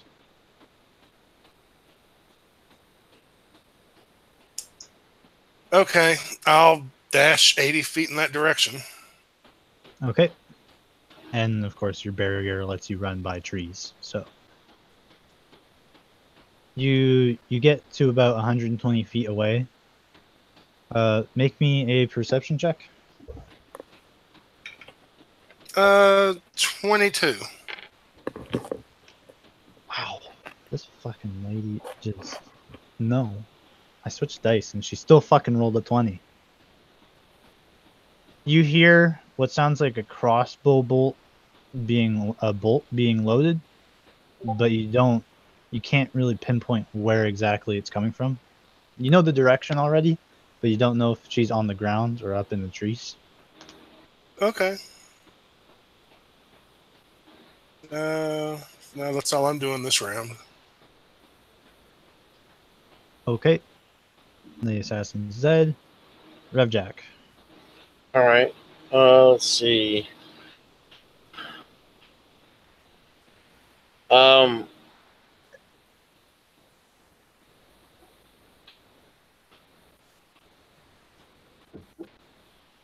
Would I notice? Can I roll another perception roll? See if I can catch sight of this. Sniper. You're 200 feet away in pitch darkness. Oh, I thought it was closer than that. Nope.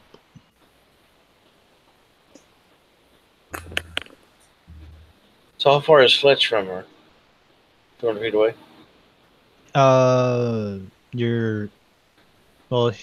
Fletch moves faster than you, so you assume that from Fletch's position, he's about 120 feet away from her, or him,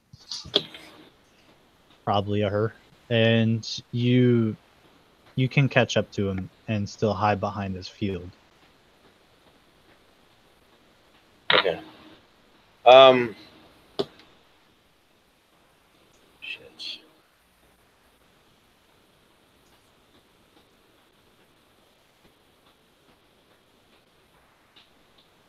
Does Remus have any move left?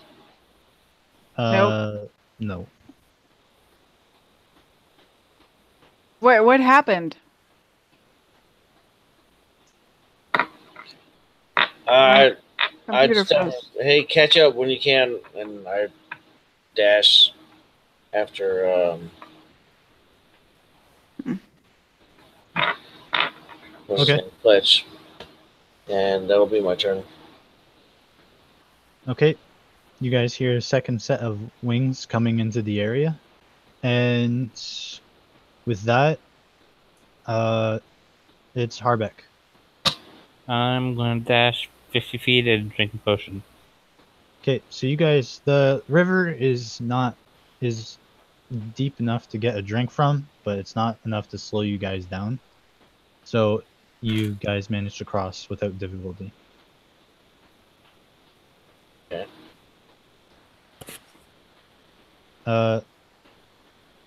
Madame Palestini is looking to all the dwarves who are probably looking at her like, what the fuck do we do? She's like, get out of the carriages, get out of them.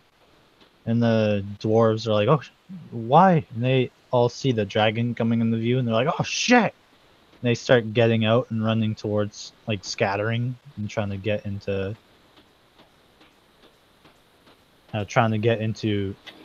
places to hide. And Remus. Yeah. So you can't head back to the wagon now. That is an impossibility for you now. Okay. You can run towards Fletch, who seems to have this barrier around him. Wait, is it my turn again? Yeah, it's your turn.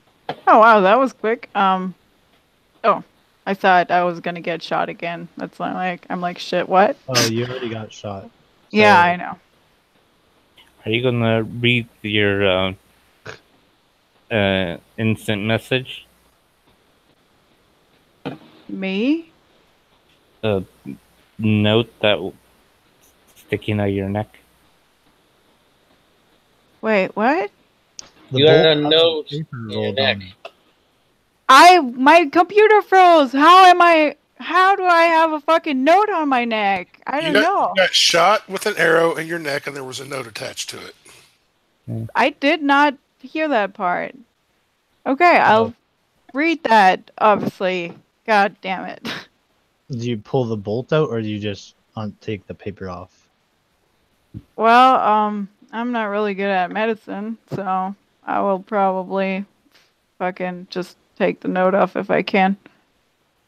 So you just unroll it. It's not too hard to take off, and it just says, "I'm hunting you. I'm the best sniper in the Underdark, and I've come here to kill you." This is Elvish. You're not in the Underdark, bitch. This You're in my place now. Is this in Elvish though? It's in Elvish. It's in very it's in broken Elvish, but it's in Elvish. Wait a second. No, my girlfriend's not an archer. Just making sure. She has a wicked crossbow, but it's not her. That would be awkward. Then She's again, she she's might a- want to kill me the next time she sees me. I don't know. You know, if it was Bladden and Curse, she's a definitely much more up and close and personal type person. That's what I thought. Well, that's a little bit intimidating. Where's the dragon thing that I cannot walk towards? You can hear him, and you can actually see him. He's pretty close now. He looks like he's getting ready to land on land near or fly over the carriage and the wagon, and he's maybe about 50 feet off the ground. Probably still shooting with an arrow. Yeah, you can shoot him at. You can still shoot at him. Yeah, but I'm more worried about the fucking archer that keeps like fucking shooting me in the head and the neck. So my question is, I would probably have to try that out because in my mind, I would like to use my spyglass and all my perception and all the shits that I have to fucking look for this guy in the forest or grassland. Gonna fucking combine all the things. All the things to see this guy, please. Did you pick up all your magic items you dropped? I said that earlier, yeah. That was part of my very first turn. I picked up the Gem of Brightness and the Lantern of Revealing. Do you want to do something completely out of character, but something that I just want to give you for fun and shits and giggles? Sure. Bind the gem on an arrow and shoot it. No, why would you I don't know. that? I don't know. My brain does this. He said something Remus wouldn't do. Okay. Okay. Tell me, please. So, you put you put on the rock your lantern of revealing, and you turned it on, and you pull out your spyglass, and the light from the revealing reflects off the spyglass, and the light kind of shines off your spyglass, and you're looking around, and you already know which direction she's at. She's been fucking smoking you all night, so you know which direction she is. And after and you can roll me a perception check. At disadvantage, obviously, because the fucking dragon's nearby. Yeah, and also because I'm exhausted and because so many reasons. The dragon's nearby, but she wouldn't be looking at the dragon. 17. As long as it's within sight. She doesn't have to be looking at it. Okay. 17 at disadvantage. If she took off her goggles, that would be a completely different thing. And that's 17? Yeah, at disadvantage. Okay, so you're looking around, and through the faint magical energies that is coming off from the lantern they're revealing, You do notice kind of an outline of a person loading a crossbow up in the tree. It's about 220 feet away from you, and it's obvious that she's aiming for you.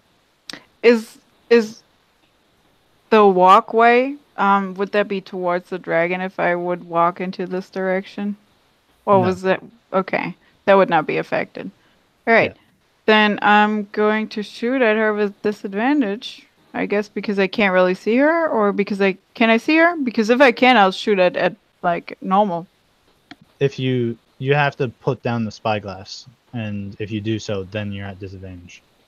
And All right, you can't wield the spyglass and your longbow. Fair enough. Yeah, I'll shoot at her with disadvantage then. Okay. Duct tape the spyglass to your eye.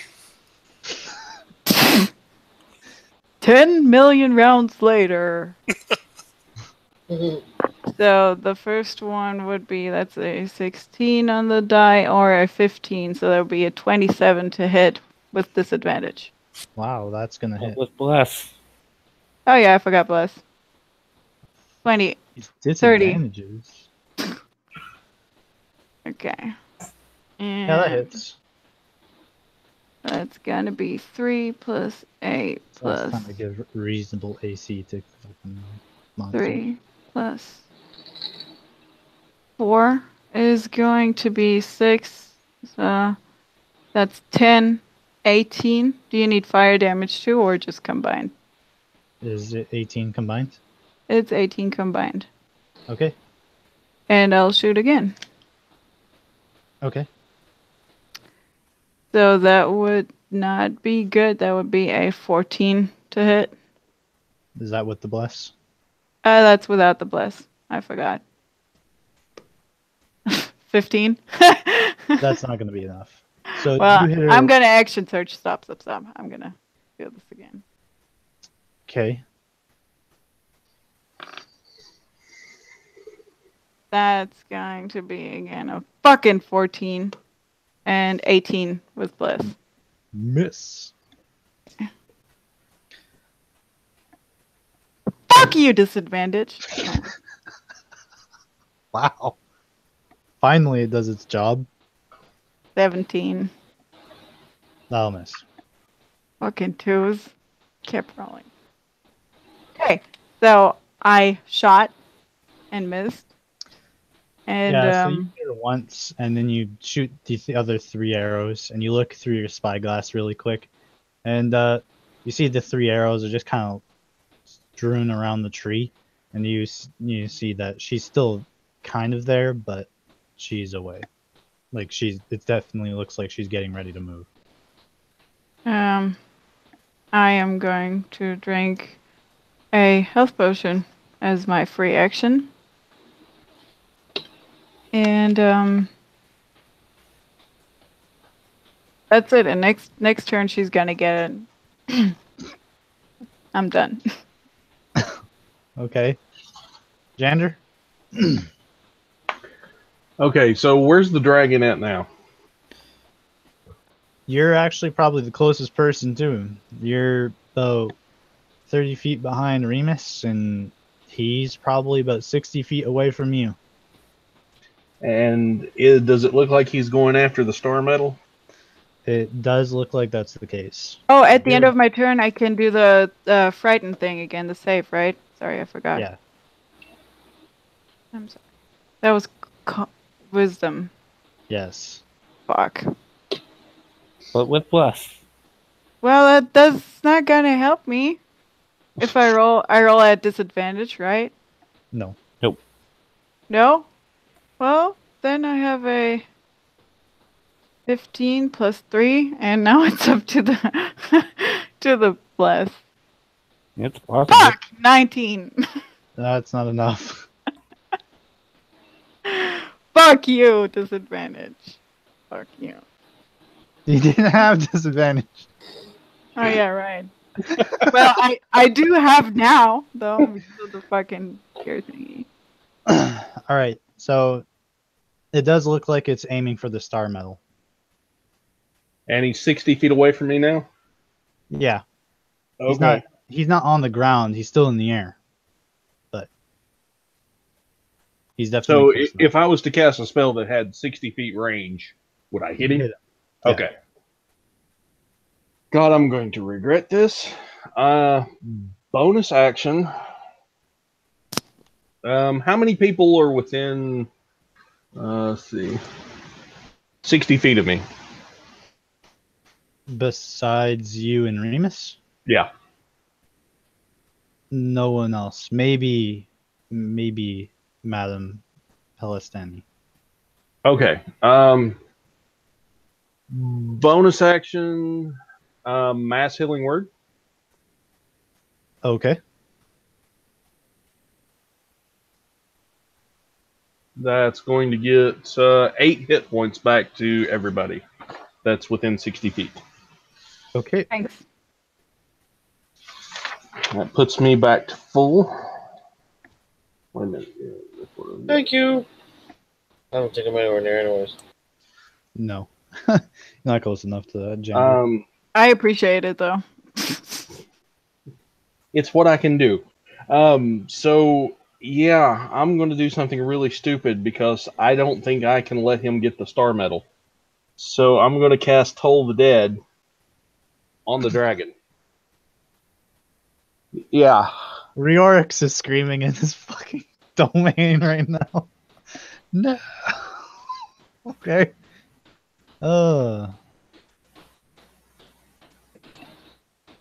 He doesn't make it, so that's a good start. Okay, so he takes 14 damage. Ooh. Okay.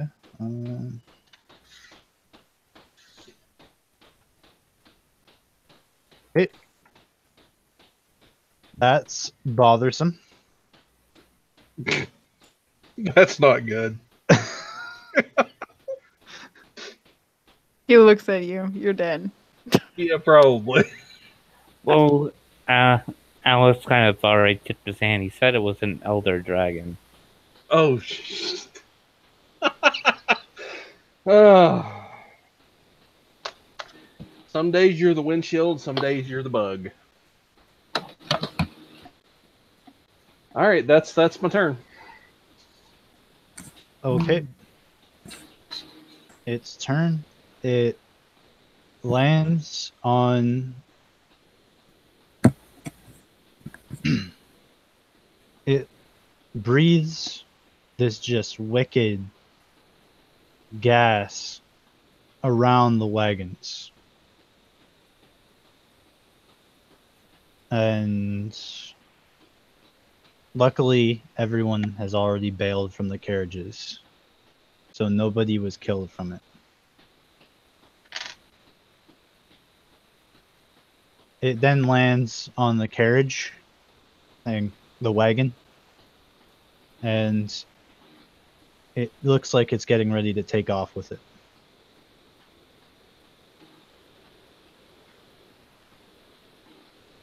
And with that, we will go to the sniper's turn.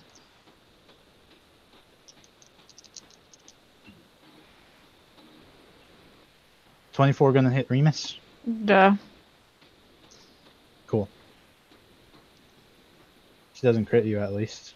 So you take 9 points of damage. Con save. 9. 9. That's 65. The chat. I have taken like 120 damage already. Just saying. What is the save? Con? Yeah. And it's a disadvantage? No. No. Your Then saving throws are perfectly fine. That is that's reassuring. That's 26, 27. Okay, you only take 7 points of damage. In addition to those 9? And in addition to the 9.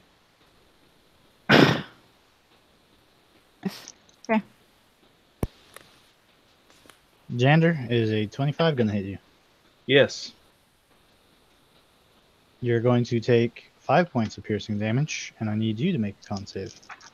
As a bolt hits you and Remus. What is the Okay. range on this thing? Holy crap. Oh, it's far. Don't worry about that. It's fucking far. I have a 600-foot range. All right. So you said con save. Yep. All right. So, and do I add bless to that? Yep. Okay. A sharpshooter crossbowman can shoot up to 320 feet away without disadvantage. That's going to be a 22. You are only going to take 4 points of damage, and Total? you are not poisoned. Awesome. I will have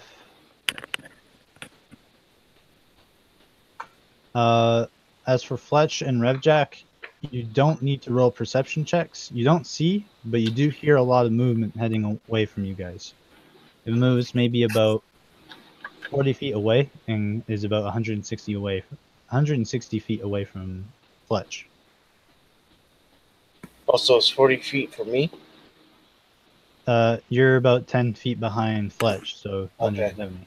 Oh, I see what you're saying. So it looks like whoever this person is, they've realized you're onto them and they're running away.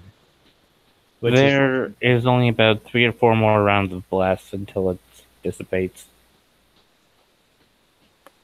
So, Fletch, your turn. So they're 160 feet away, and I can't see them. No.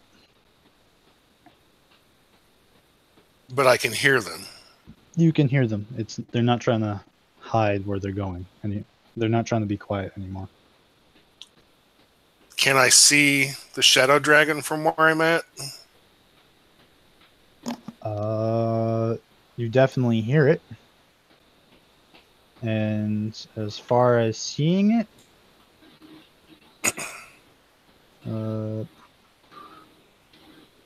yeah, you can still see it. It's hard to see, but you can see it.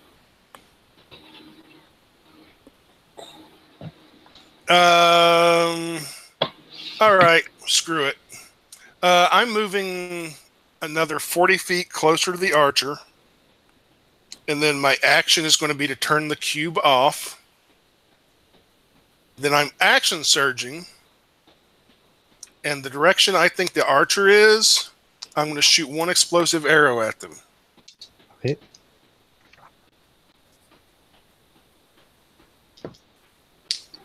Do I have disadvantage or anything? Roll me a percentile. 11. Okay. And roll me your attack roll. Okay. At disadvantage, obviously. Oh, okay. That will be a 24. But you do get blessed. That will hit. Okay. You actually hit her. All right. Well, first of all, she needs to make a DC 14 con save for half damage. No, yeah. She makes it. Okay. So she'll only take half, which means she'll take 6 points of fire damage. Okay. And then she was the piercing? 11. Okay. And she needs to make a DC 14 dex to avoid being on fire. She's actually on fire. Awesome. Good, so we can see her. Bitch. All right, I have one more attack. I'm shooting another explosive arrow, this time at the dragon. Okay.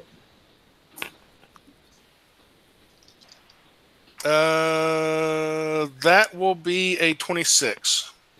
That'll hit him. Okay, so same thing. He needs to make a DC 14 con for half damage. He makes it. Okay, then he'll take 5 points of fire damage if he takes it, and 12 points of piercing damage. And then needs to make a DC 14 dex save to avoid being set on fire. Yeah, he's on fire.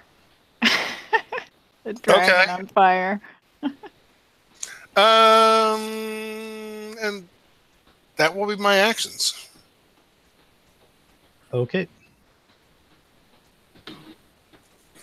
How much damage was that again? 5 and 5 and 12.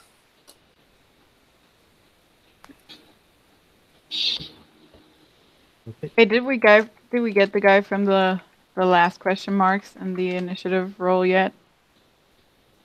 That's probably the gold dragon. Yeah, that's why I'm asking. Okay.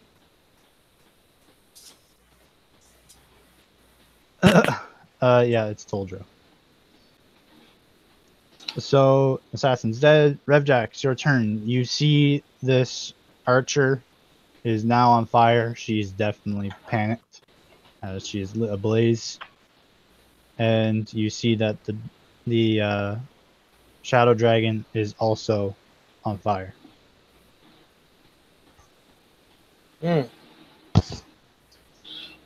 I'll shoot 2 arrows at the girl, and then I'll run.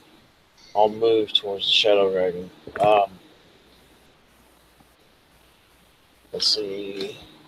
I'm going to do. Let's see. You're currently about 170 feet away from her. Okay. Shooting with disadvantage if you don't move closer.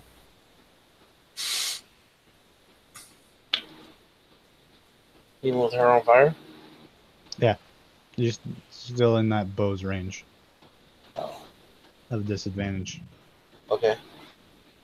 I can move 30 while being out of that range then? Yeah, you'll be in your normal attack range. Okay, well, I'll do that then. Yes. And I'll attack her twice. Can you use maneuver dice with bows? I think you can. Yeah, as long as it doesn't say melee attack on the maneuver. Okay.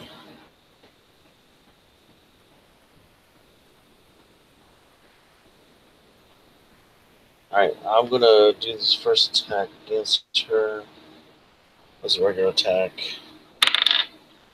It's gonna be a 23. 23 will hit. Alright. So that's 6. So that's 9 points of damage the first hit. Okay. And then the next hit, that's a nat 20. Alright. I'm going to blow a superiority die and do a trip attack with it. Also,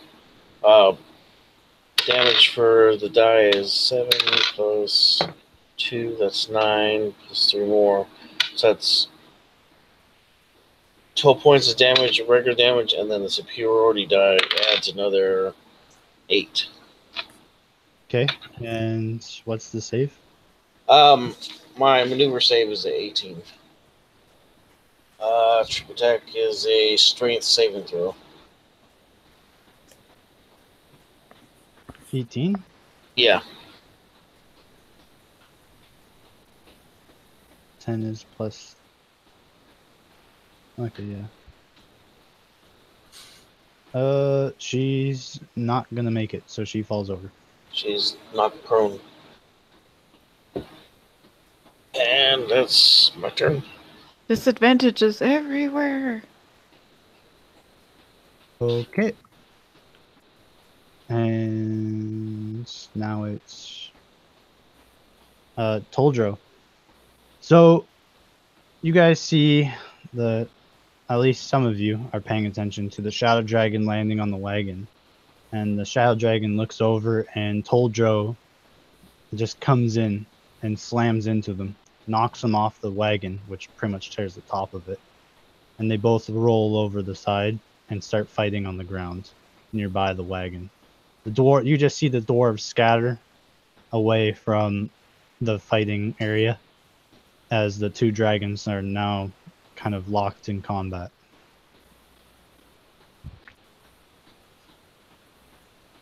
I'm gonna make some quick rolls.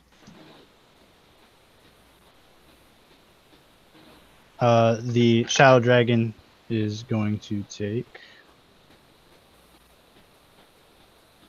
Where's the damage? He's going to take 21 points of piercing damage as he gets knocked off and bit. And he lands on the ground and with the Shadow Dragon, who both roll over and land on their feet. They're kind of prowling around each other and snapping at each other, but they're not making any moves just yet. Harbeck. I am going to dash 50 feet Towards the sniper or towards the dragons? towards the sniper. Okay.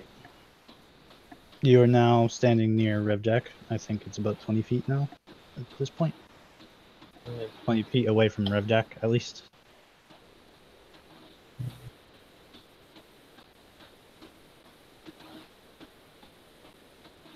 Yeah. Doing anything else? No, I have nothing else left. All right, Madame Pelistani. She's gonna be awestruck at first, and she's gonna do the only thing that she knows how. And she's gonna cast Wall of Fire on the Shadow Dragon, which does. He has to make a save, which he makes.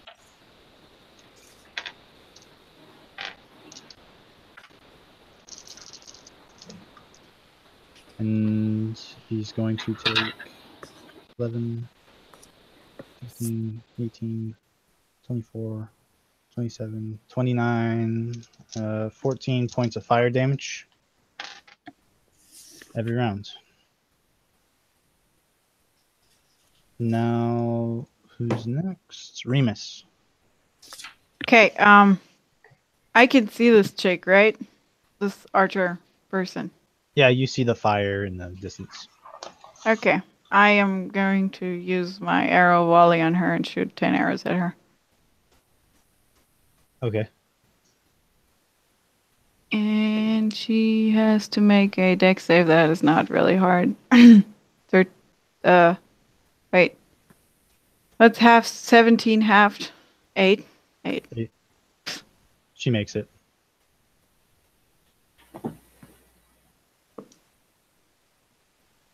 Don't even bother rolling for damage. Really? You fire all these arrows towards her, and they, even with the fire around her, Fletch, you're kind of watching this, and she you hear the arrows kind of hitting the canopies of the trees, and she hears them too, and she looks up, and even in the pitch of darkness, she starts dodging all these the 10 arrows raining down around her, and it doesn't look like any of them landed. Okay. That kind of had evasion. All right. I'll drink a potion.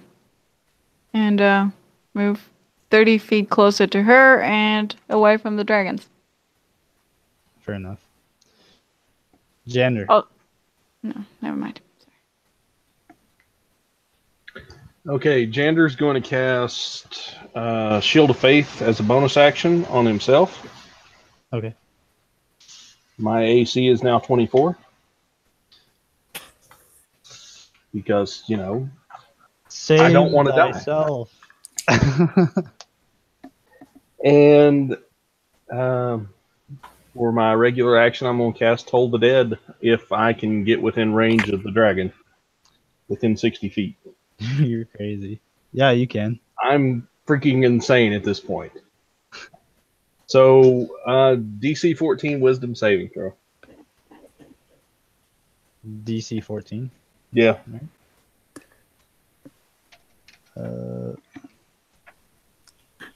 He makes it. Okay. Oh, I forgot my fear roll. Wisdom, right? God, this is gonna fuck me all combat. What? I rolled a 18, that's 21, and 22. You made it. Yay! I'm not feared anymore. Okay. Shadow Dragon's turn. He's I'm just going to point out before he takes an action that he's still on fire unless he spends an action to put himself out. I am well aware of that, good sir. Okay. What's he gonna do? What's he gonna do?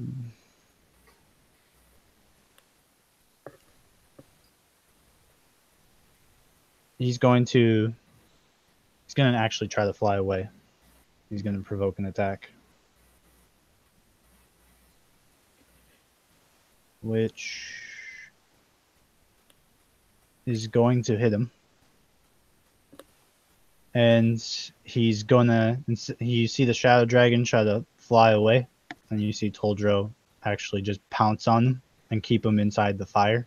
The fire is bathing both of them, but it seems that Toldro is completely fine from the fire, whereas the Shadow Dragon is just fighting for its life. And the Shadow Dragon is going to attack Toldro. God damn it. Oh, yes. And it's gonna hit, and hit. And that's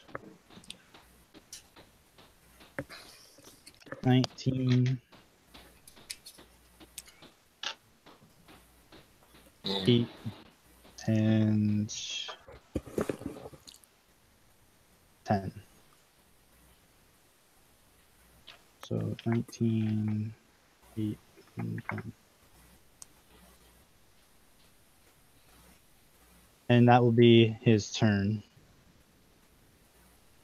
And that will be the sniper. She's going to take her action to put herself out. And she's going to start running again. When she does so, you notice that she turns invisible again, even though she doesn't cast any spells. Of course. And that will be her turn. So Fletch. I will run 80 feet in her direction. So you're about 40 feet away from, and about 40 feet away from where you think she is.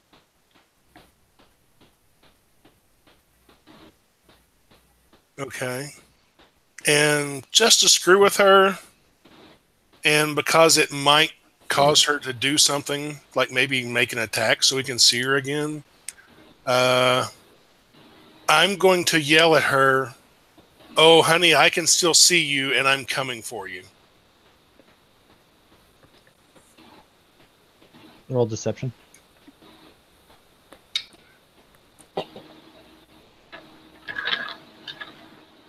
Oh, and fortunately, I have that. Nat 20, so that'll be a total of 24. Nice. Okay, you don't see how it affects her, but I'll tell you right now, it definitely does. That's so smart. Definitely not a Remus move. Definitely not.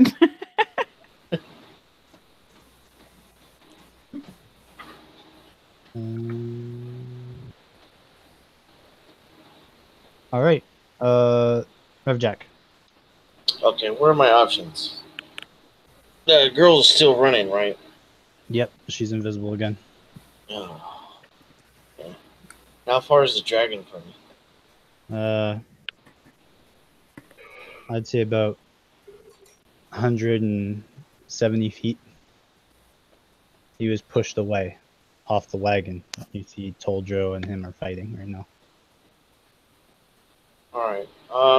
So between me and who else? I know Fletch and Harbeck are going after her, right? Yeah. And Remus? Or is Remus over by the dragon? Remus is by the dragon, but you know the arrows are his. And he's been shooting at her too. I'm gonna dash towards the dragons. Okay.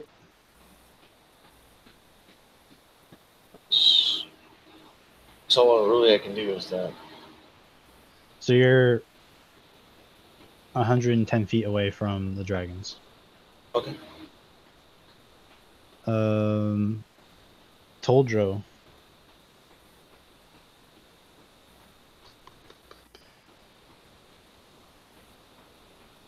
He's just gonna breathe fire right in this guy's face. Cause fuck it. Fuck. Yeah. And the Yeah. Shadow Dragon is gonna Yeah. flop that check. Ooh. Sucks to be you. I don't have the any dice. Shadow Dragon take damage for being within 5 feet of the wall of fire? Yeah, he takes damage. He takes 12 from the firewall, and he takes damage from the fire that was already in. How much damage does the flame arrows do? D6. So he takes 17 damage from that, which is pretty good.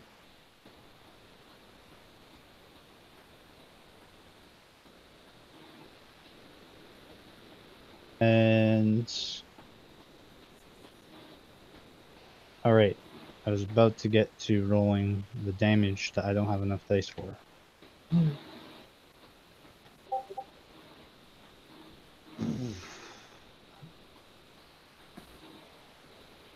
Online die roller?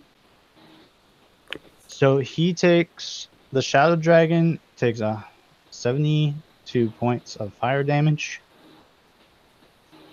And he is not looking great. He was once feisty when Toldro first put him down, but with all the fire that is now on him and all the damage he's sustained, you can tell that the fight is being taken pretty quickly out of him, as Toldro keeps him down on the ground.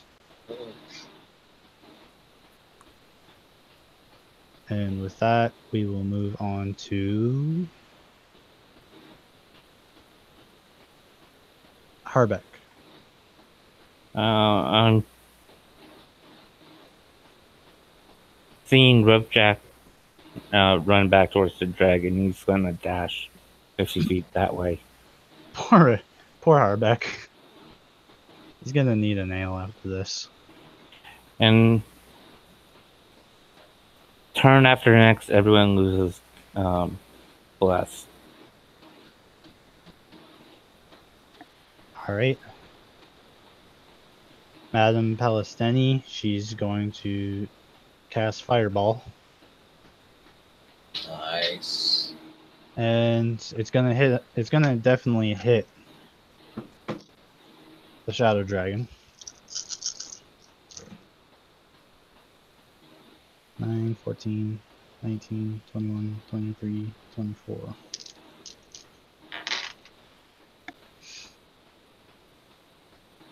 So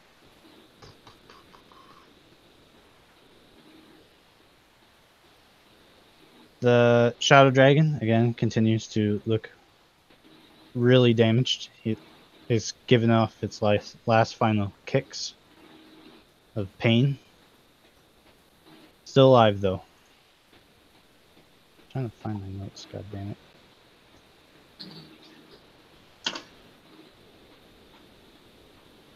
And with that, we go all the way back up to Remus. Is the archer sniper, is she crispy? Like burnt, dead, gone? No. Well, I mean, with the what you can see, it might be. Well, I saw that she turned invisible again, and then that place told her like fucking spit fire into, right? Or breathe fire into, right?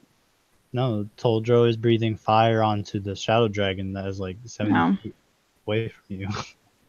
There's this huge dragon battle going behind you. Well, fair enough then. I'm gonna shoot at the Shadow Dragon with my arrow volley again. I will And highly unrecommend you do arrow volley. okay. Well, then I'll shoot normally, but how far away are they? They're like 70 feet. Then I There is a move. lot of fire. You can see them. Okay. Well, then I move. I think I don't have to move. Let me see the range here. Just because, and I haven't used it. Like, yeah, I don't have to move. I put my hunter's mark on the shadow dragon because I see it's like really low.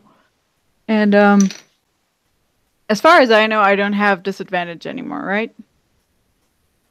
You I don't. am not feared anymore, and I can see him. So yeah, cool. That's a 27 to hit and a 25 to hit. They both hit. So it takes. Do you need that separate? The No. damage.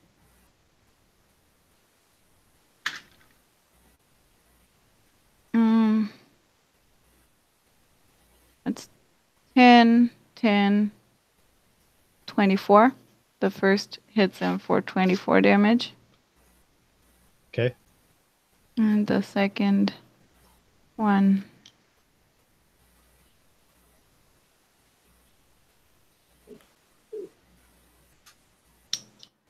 The second one 4. That's 12, that's 15, 19, 27. So in total, 50 something. 24 plus 27. Describe your kill. Well, probably like just an arrow like from the top into the skull. Through the eye. That's it. Okay. I didn't do really much in this fight. It's all Tolero, so. Yeah, And gender. so you put these 2 arrows in the shadow dragon's head, and it lets out a final roar and a breath of this necrotic gas just into the air, and it tries to aim it towards Toldro, and he just puts his claw over its head and just smashes it into one of the rocks nearby, and you just hear its neck crack and snap, and the shadow dragon goes lifeless.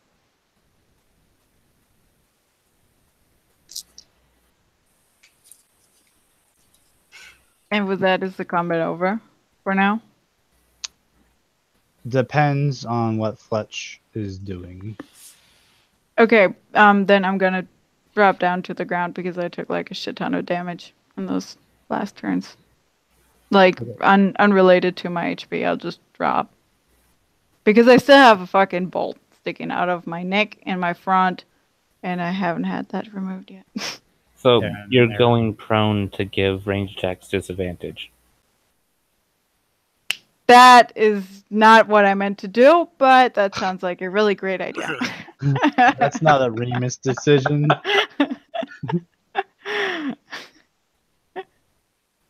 Well, I don't know. How would you react with a crossbow bolt in your fucking forehead? Stand there like a champ I am. Nope. Pull it out and shoot it back at him. What the fuck? No. It's a lot cooler when it's a throwing axe, but yeah. My turn.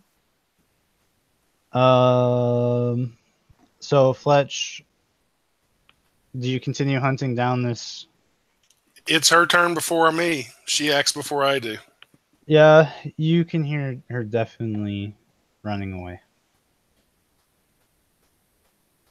But you can outpace her. Can she? I might be able to. I might not.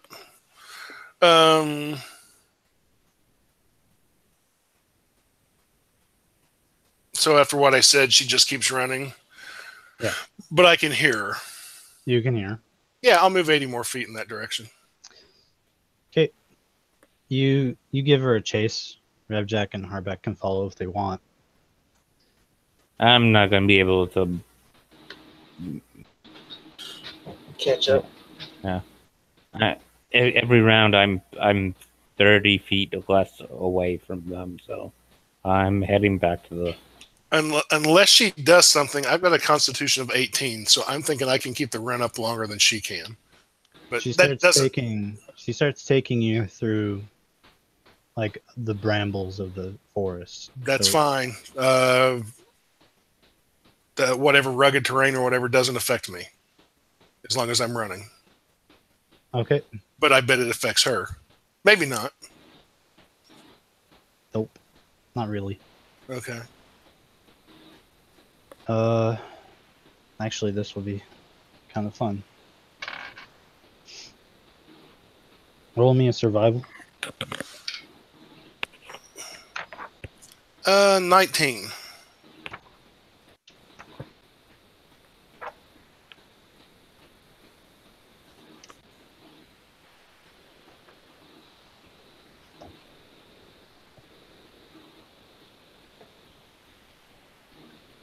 And just remember, you don't have bless anymore. It dropped. Yeah. This was really useful. That was good job. Mm.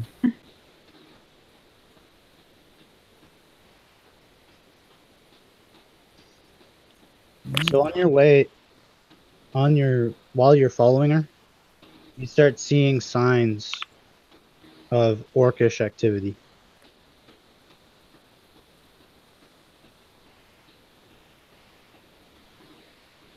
Okay. As long as they're not attacking me, I'm not worrying about it. Well, she's leading you to them.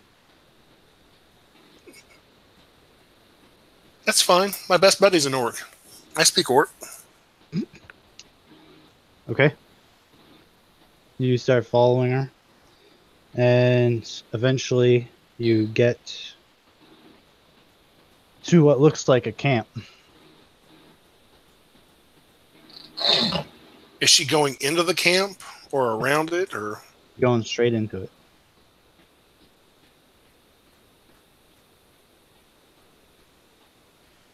And you know that there's a small campfire in there. The two Orogs that are on watch right now, they don't seem to be very attentive right now. Okay. Cooking some food over the fire. Yeah, I'm going to slow down to half movement and sneak around the camp. Okay. And I'm watching the camp. I want to see if she's going to become visible or if she's just running through the camp or what she's doing.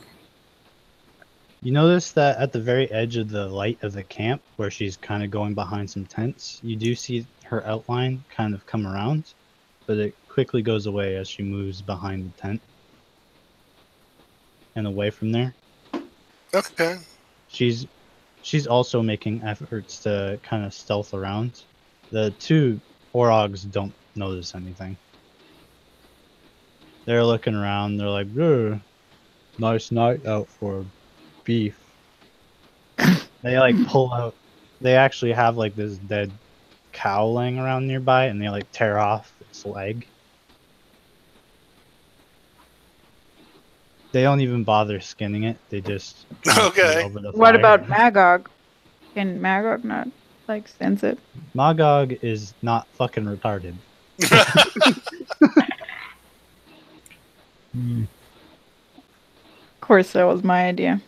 He's jostling around back there, and he's keeping his mouth shut. And he's keeping his squeaker closed. I rolled a 14 medicine on Remus. Yeah, these are just simple bolt wounds. You think, besides the poison, you think you can take the bolts out? Oh no, that 14 was to try and remove the bolts. Yeah. So you can easily remove the bolts, and you think you can heal them, smoothly. Yeah, I cure wounds. Okay. So For 5. Thank you.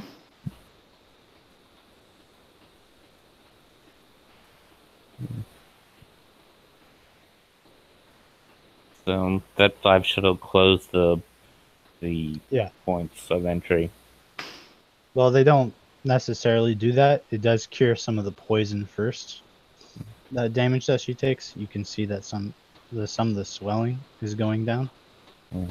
And I don't have a healer's kit, so I don't have anything like gauze or that to wrap him up.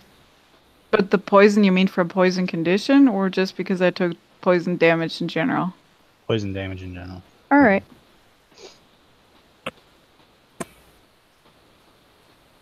What? Is anyone else doing anything to lick their wounds?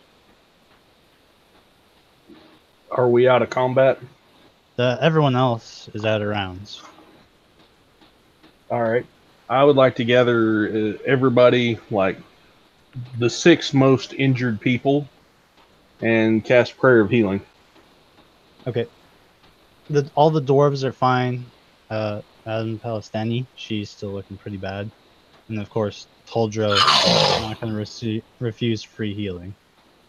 He just kind of lays down around the fire and watches over you as you start casting your healing. Everybody gets back 19 hit points.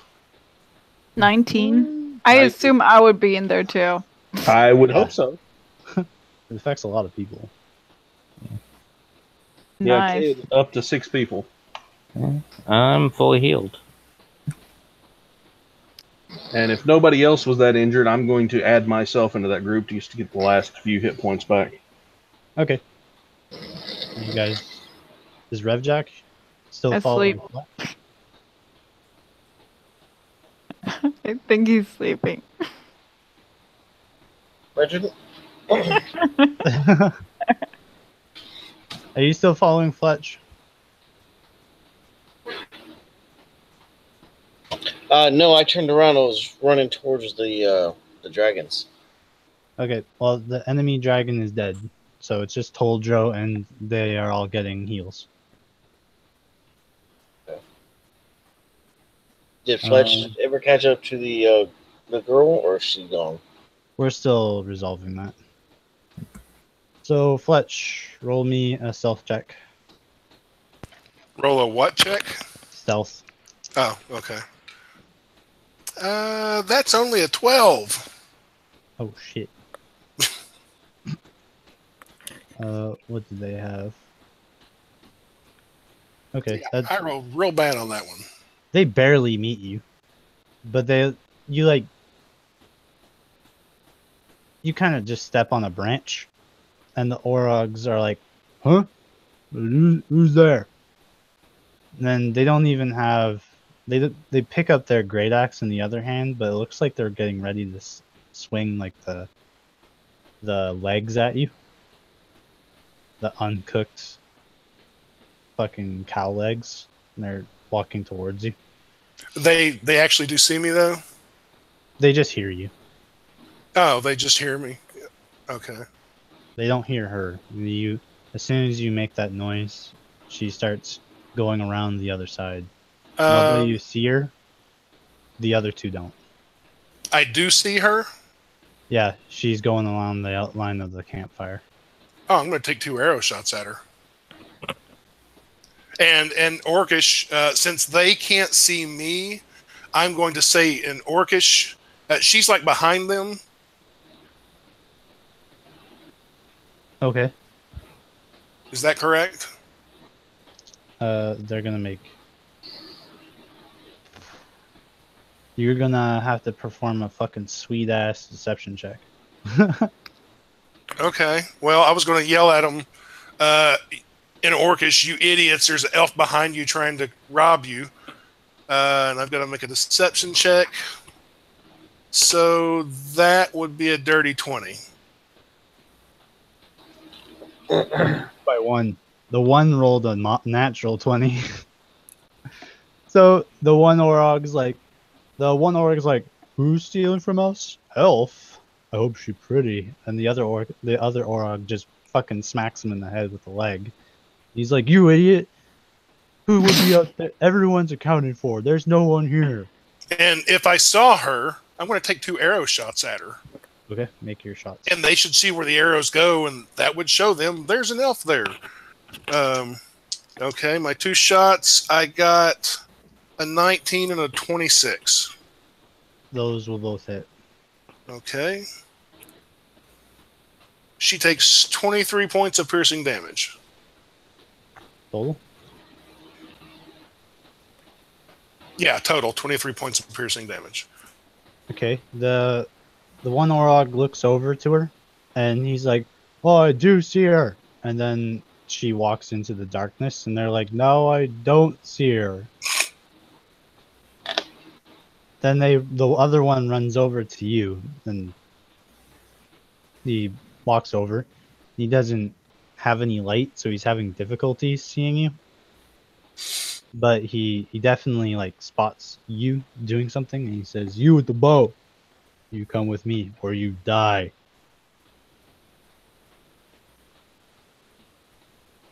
Is it my turn? Yeah. So I'm gonna say to him, "You idiot!" Again, speaking orcish, I'm gonna say, "You idiot! The commander sent me to stop you from being robbed. That elf I just shot's getting away." And then I'm gonna run after the elf. Okay. Roll me another deception. Jesus fucking Christ. This Orog is having none of your shit. He's hungry. I only got a 16. He says, "We no work for commander." And you can outrun them if you want. Actually, I'm not sure if you can. I don't even care if he gets an attack of opportunity or whatever. I'm running after the elf. Oh, okay. I mean, I'm not going to run right by him if I don't have to, but... Well, the one starts chasing you, and he can actually keep up and can get continual AOs on you if you keep ignoring him. Because they have a feature called aggressive, which lets them dash lets them move. Yeah. As a bonus action towards you. Okay. So, after seeing this, screw it. I'm going to activate my Cube of Force again. Okay, he runs into it, and he's like, "Oh!" But this time I'm not going to activate it full. I'm just going to activate it so that living things can't come into me. Okay, he runs into it, and he's like, "Oh!" And he throws the fucking cow leg at you, and hits the field and bounces off. And he's like, "Oh no!" And he picks it up and shakes the leaves off.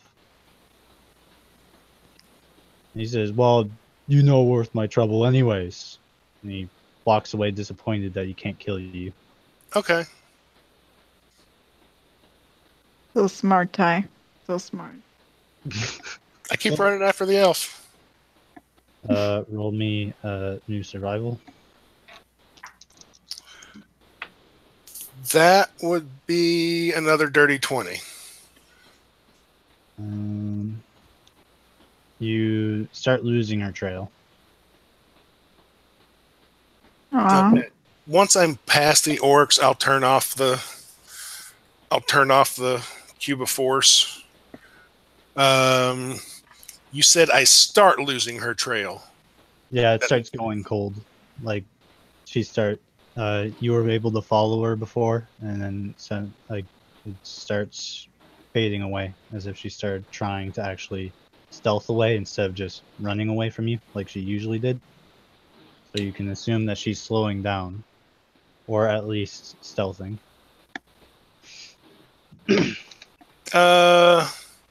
I'm going to slow down too and start stealthing in a direction I think she might have gone. Or by stealthing, I'm hiding behind trees and stuff like that. But I'm actually going to speak in a loud whisper and say, "What? You're afraid to keep up the archery game? I thought you were good at this." Nothing answers you.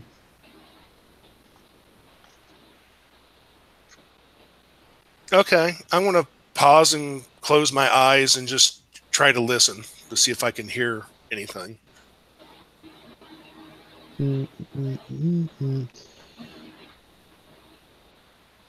Okay.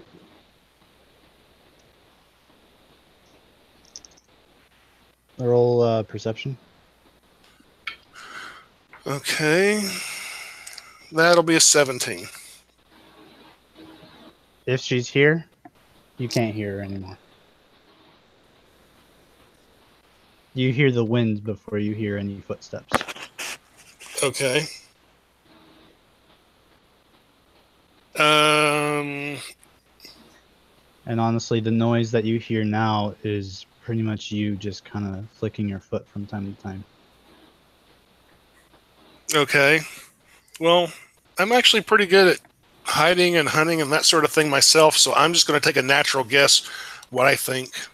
From what I know of her last area, what would have been the best direction for her to go off in? What would have provided the most cover? That sort of thing. Roll me an insight. Okay. Oh, that's a nat 1. Can I give you Probably- inspiration on that? She probably. Oh, I okay. give you inspiration on Actually- that because I want that chick dead.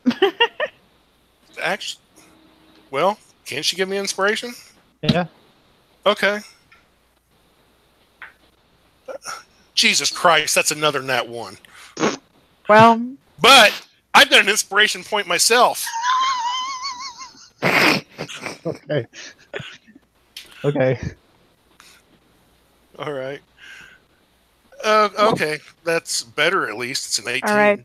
Remus inspiration doesn't work. Get it. Oh, jeez. So you pick a direction that you think she would have likely went, and before you knew that she depended on her invisibility, Yeah. and you try to pick out some open ground to follow her tracks with, but with your current perception and insight, you don't see any signs of her. It's as if she's completely changed in both movement and in thought.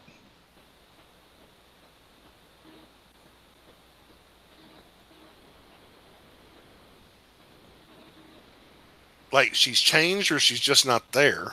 She's not there. You don't see any sign of her. Oh shit, that you- bitch is a druid. No, she just got really lucky as usual. She got Alright. 2 nat 20s on her stealth and her survival. Let's see here.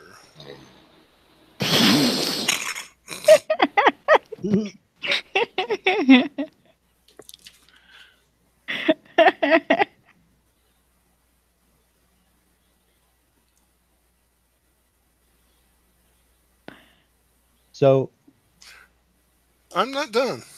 okay. I'm just waiting Okay. for you to come up with I only know if I can do this only once. But apparently I can summon Toldro. And I didn't summon him. He showed up on his own. Yeah. Or actually, before I do that, I'm going to send a mental message to Magog and say, hey, do you think you would be able to sniff her out? He's like,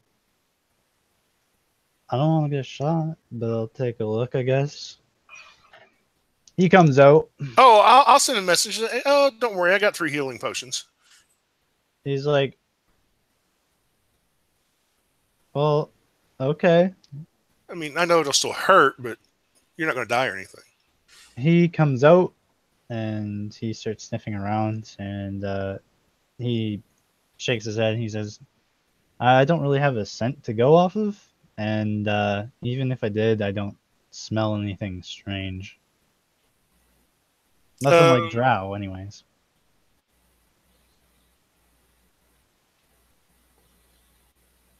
I didn't get hit by any of her arrows, did I? She tried to shoot you once. You Yeah. bounced off. I have plenty.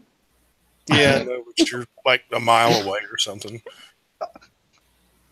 Just saying. Yeah, you're probably about 600 feet away from the group now. That's still archery range. I can shoot you one. if I you know. want. I can shoot back. Like if you can contact me, I can shoot you one. Yeah, I can't shoot. I don't. No.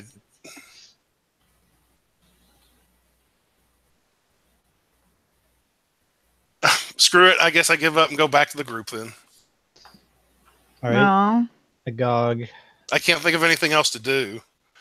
He Man, you comes tried. up and he I crawls actually onto your can think backpack. of. I actually can think of something else to do, but it's a one-time only thing, I think, and I want to save it. Which one? Summoning Toldro. Oh, yeah, I don't think he has any skills to really help you out with that. If I'm gonna be No, but he could burn the force down. not going to do that. Hide from that bitch. Let me just get out my dragon torch. I can use deception on a dragon. Look, Toldro, this is an evil forest. It's a bad, bad forest. It's got works in it. See, that's my proof.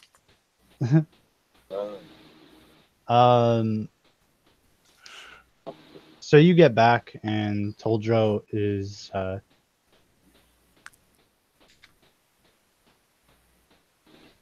He left the Toldro group. left the building.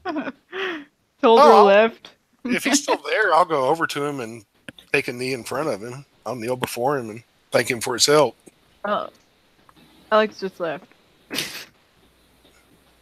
Well, screw Toldro then. Oh, okay. Yeah, we left Toldro. and I left off at Toldro, right?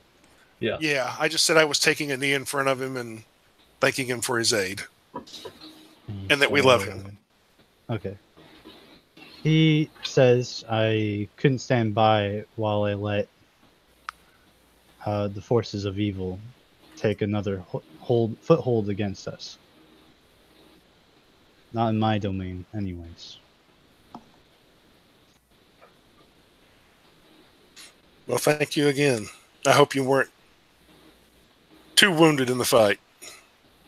No, I was not, fortunately. You humans are, well, you mortals are, as what the divines say, bestowed with great courage, or stupidity at some times. But it was very useful assistance, and helped me slay the creature more swiftly. Well, good. I'm glad we could be of help. Not that you needed our help, but, I'm glad we could help.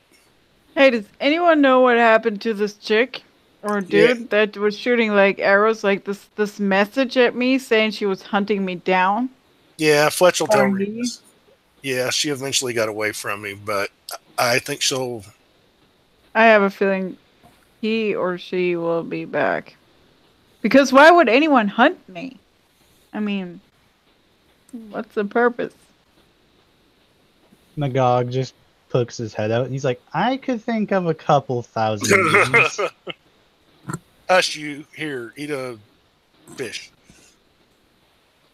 He's like, all right. Right on it, boss. I'm guessing it's, let's just say, professional jealousy, one archer to another. But I think the next time she tackles us, she'll be at least have a little bit more respect for us, maybe. What a cowardly way to fight with invisibility. Cowardly but handy. Silly coward. Mention. Did I mention I'm a coward? So, while Fletch was away, was he away for more than 10 minutes? Yeah, definitely. Okay. I put my armor on and I checked on the star metal. The star metal is still in its container. There's a lot of broken wood from the wagon being pounced on and being gripped, but the wagon itself is still functional. I'm going to take out my carpentry tools and try and fix up the wagon. Can I use mending to help him? Mending doesn't work on anything more than a foot. Well, you can still do it piece by piece. Yeah. Carpenter's tools, you say? Yeah, I also have the mending cantrip. I am proficient in carpenter's tools, believe it or not. I don't. Why? Why? Why not? I don't understand. I don't- can't do some things. Fuck. I don't suppose one of you spellcasters has like a person location spell. You don't know her name. Maybe. Or locate object. You don't have to just know the name. Yeah, but if you select a race, then it just picks the closest one. I have access to locate creature. Not today, but I have access to it. But it only works within 1,000 feet. Yeah, she's probably not within 1,000 feet. You need to get a wizard to scry her. Well, I'm not going to like spend that much time going to hunt her down. Hell, for all I know, I could like marry into her family someday. By your girlfriend's cousin, related second cousin. That would suck. Like at the wedding, she turns out to like be one of the bridesmaids. Oh, either way, if you keep the letter, someone can use that to scry because it's a personal effect of Oh yeah. of the person. Yeah, here, you can have it. Okay. I will hold on to it. That wasn't real smart of her. I don't know why she Toldro- would send me messages. Toldro is looking around at all of you, and he says, "Well, you are all safe, so I should return to my roost." Thanks, Taldrew. That was really nice. Good fight. As I Yeah. said before, as long as you are in my domain, I will continue to protect you, as the gods have deemed it necessary. Hey, do you know where this dragon came from and why? Or do they just like live around here? Or Actually, He came from the frozen waste. yeah, actually, there may not be a whole lot left, but yeah, Fletch wants to look this over and see if he maybe kind of recognizes this dragon, because he's had several run-ins with shadow dragons in the frozen waste. The this one looks like a black dragon of this design. Obviously, it looks like it's been malformed in this way. Okay. Normally, they have horns jutting out the sides, but it seems like whatever magic has been pressured against it has changed its form drastically. Okay.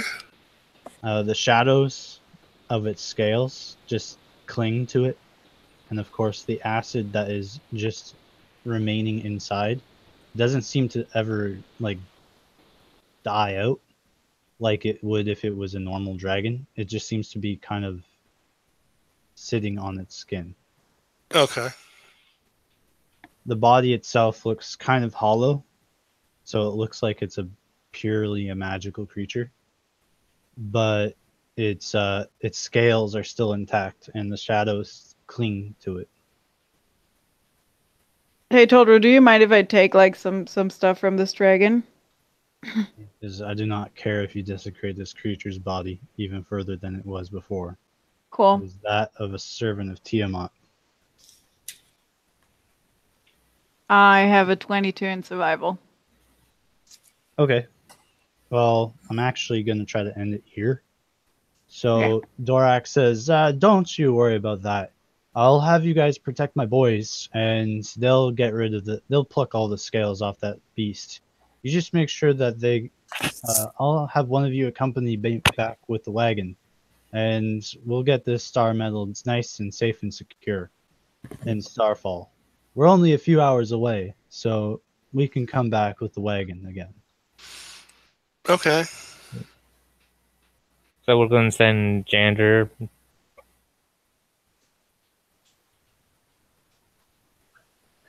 Yes, am I going? He says, I just need one of you. To go back? Yeah, I'll bring the cleric back with me too. I'll go with Jander also. There should be more than one of us, at least two. Aye, all right.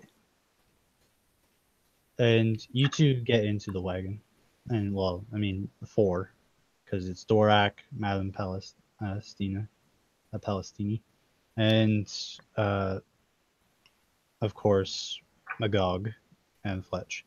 So you all get into the wagon, what's left of it, and you carry on. And the other dwarves are working on the scales, and Dorak just mentions, he says, "This has probably been the craziest night I've ever been rudely awoken to. And I've woken up from a dwarven threesome. And two of the dwarves didn't realize, two of the ladies didn't realize they were part of it." Ooh. Who says this? Dorak. He's Oh, the the guy. trainer bit dude. Too much information for me. Believe it or not, this is probably nowhere near the craziest night I've ever had. He says, "Now that's a story I want to hear." But I want to hear more about this three-way. More like rape. He says, "Well, I'm not actually expecting you to go through with this, Alex. I'm just saying that's what Fletch would say to him. damn it." I'm curious how two women course you can are. get into a threesome without realizing it is a threesome. Too many Drugs. beards. Couldn't tell the difference. They were too drunk. Roofies. Roofies. Anything Roofies is are possible with illegal roofies. times, guys. Maybe one of them was scribe, maybe?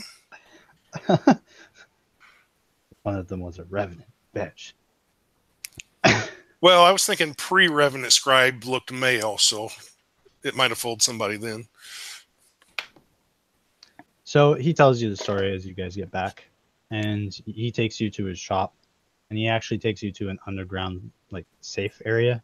So he goes underground, and it's pretty stereotypical. It looks like actually a tavern cellar instead of more tools and stuff. It has a couple of barrels of ale, Cool, I'm home. and he pulls a steel torch that's an ever burning torch, and he pulls it, and a wall opens up, and there's a bunch of other torches in there and lamps, and he puts the lock boxes inside there, and he says, "Now the only people that know about this is us three, and the pseudo dragon." Okay. And he says, "So the only way so we'll be forging it from this point on, and we'll make something out of the dragon and the star metal, and we'll see where it takes us." And it takes, how many weeks has it been? 10 weeks already? Yeah. 21 days. And So total 13 weeks from start to finish so far. do you know offhand how many weeks it takes to make a legendary weapon? I got the book in front of me. I think it takes a good long while. It definitely takes a really long while. Like, it's 25 weeks, I believe. Okay, well, Because it's 10 weeks are very rare. So, yeah. Or it Half a year. takes 25 weeks for a very rare, and it takes 50 for a legendary. So he says, while we work on, we'll work on the metal, and we'll see what we can do with it, and we'll try to put the blood into the wood, and we'll see where that gets us. And basically, we'll handle downtime here as well. So another 15 weeks is going to go by, as pretty much everyone's invested into this weapon now. Yeah. And I'm going to ask them if he could get his share of star metal to take with him because he doesn't want to use it right now. He says, well, I don't know how much we're going to need to use on this weapon, and we don't know what kind of weapon we're making yet. I just assumed we were making a longsword. If there's any left over, I'm interested in making my own kind of weapon like that. So if we could, Well, shouldn't you decide who you're going to give the weapon to before you make it? Yeah, that was my thought. If you need to decide what it's going to be. He says, well, I didn't know what you wanted. You guys came here, and I assumed you were making some sort of sword. All right. Hey, ask the clerics on that one. I don't know. I mean, yeah, I would think naturally some sort of sword, and yeah, longsword seems obvious, but honestly, I thought we were making a great sword, to be honest. When I was drawing it out, I envisioned a great axe, so I can run with whatever's.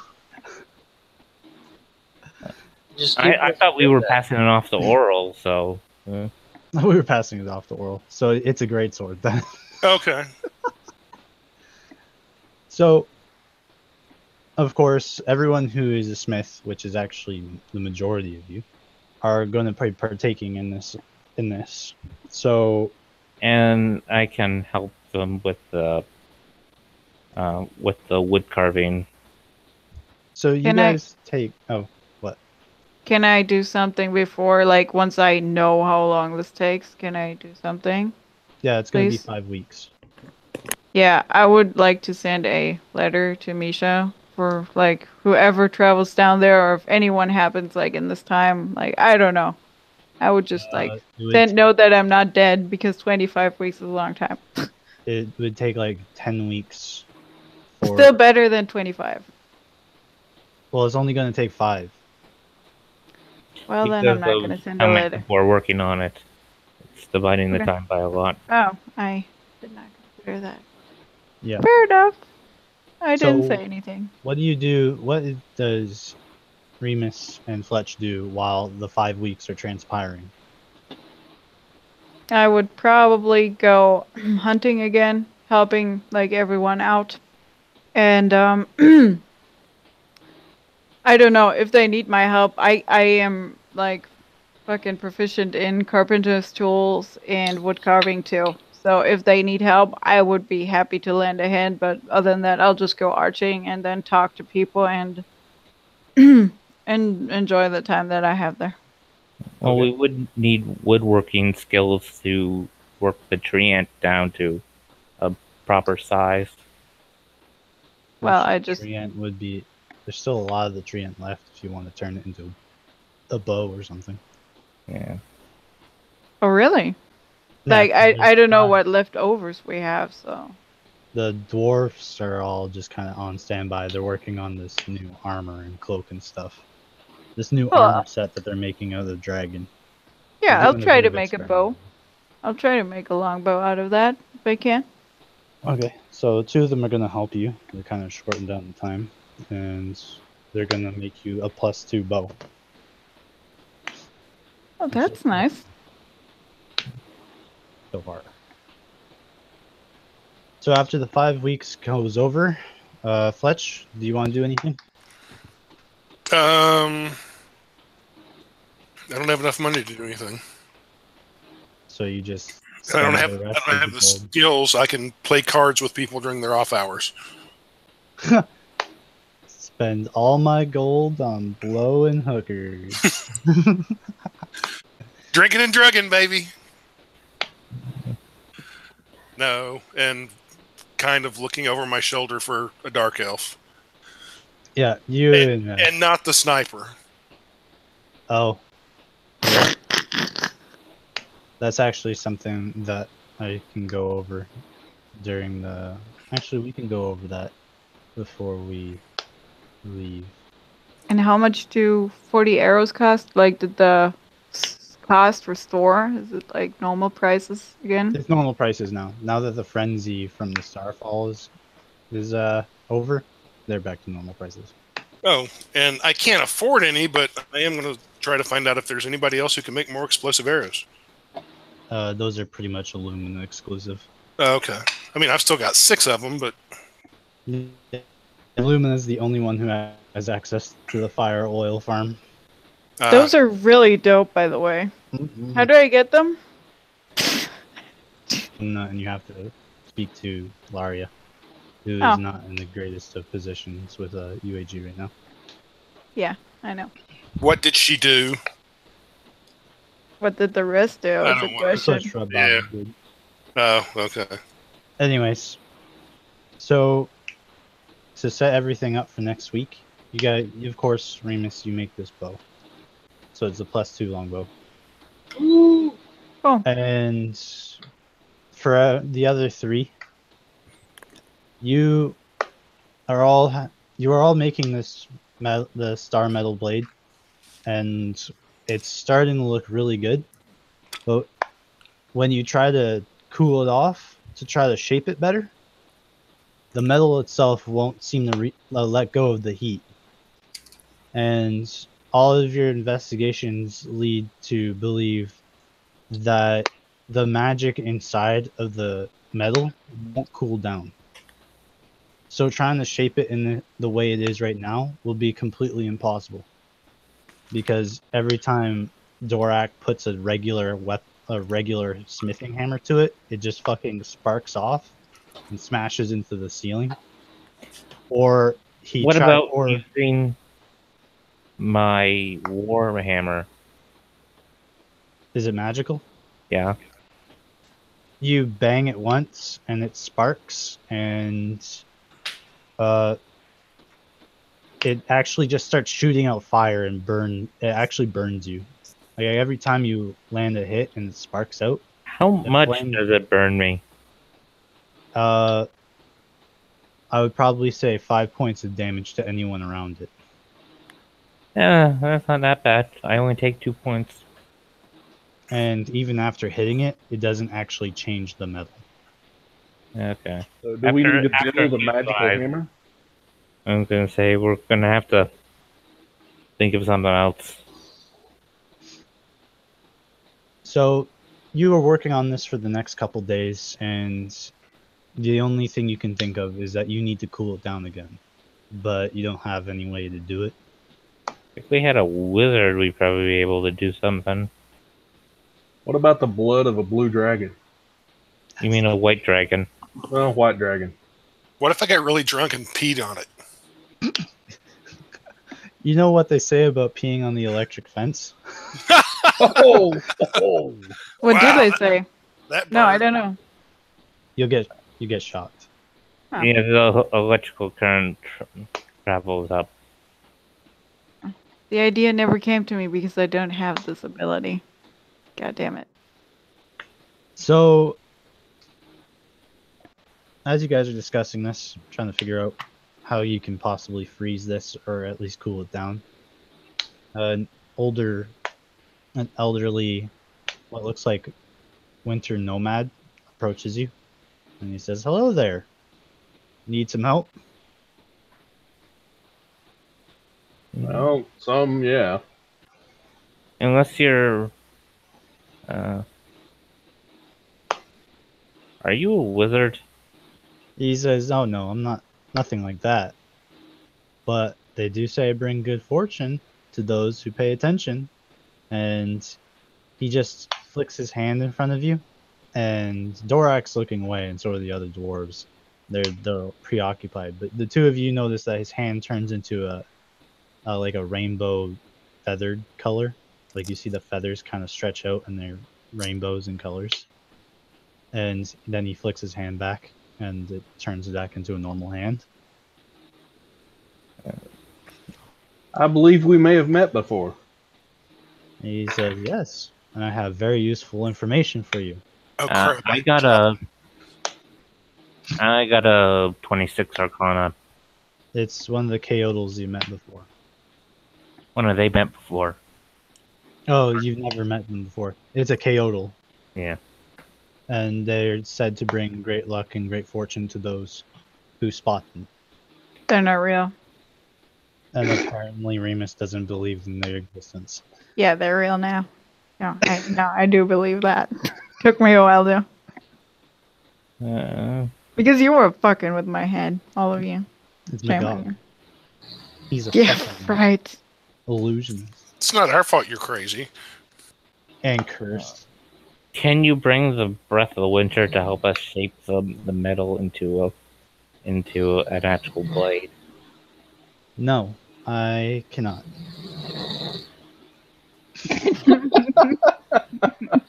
Then you're useless. Get the hell out of here. He says, well, don't be so hasty. He says, I know a place that uses frost magic all the time. And I believe it is actually an archmage in Illumina that knows how to get there. It's the- Oh, the winter solstice! The queen! I know. Sorry. He snaps his fingers and points at you, and he's like, exactly. Man, she was beautiful. So we need to go to the Frosty Fairy Farm? No, You have to go to the city where the frost elves remain. However, they are deep behind enemy lines, but none of them know that they exist there. It's Yeah, way up but- north. It's way up north, Oh, in the jeez. very depths of the frozen wastelands. Oh, why not? I've been there plenty of times before. He says yes, but with the teleportation circle that resides in the tower, you can use it to get there without having to travel there for very long. Well, And then we need to looks- get to Illumina. He just says, I've been scrying a lot of people lately, and I'm pretty tired. Hey, we're actually trying to scry someone who was shooting at us. He says, you don't have to worry about her. Me and my brother killed her already. oh. Damn. Do you know why she wanted to kill me?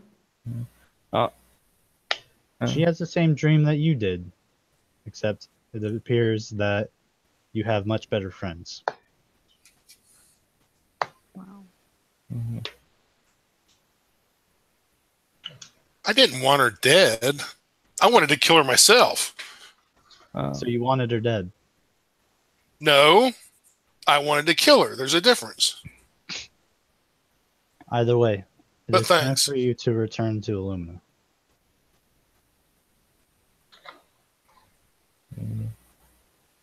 We can, however, provide you with a means of transporting the object. However, it actually means that we have to go with you. Okay.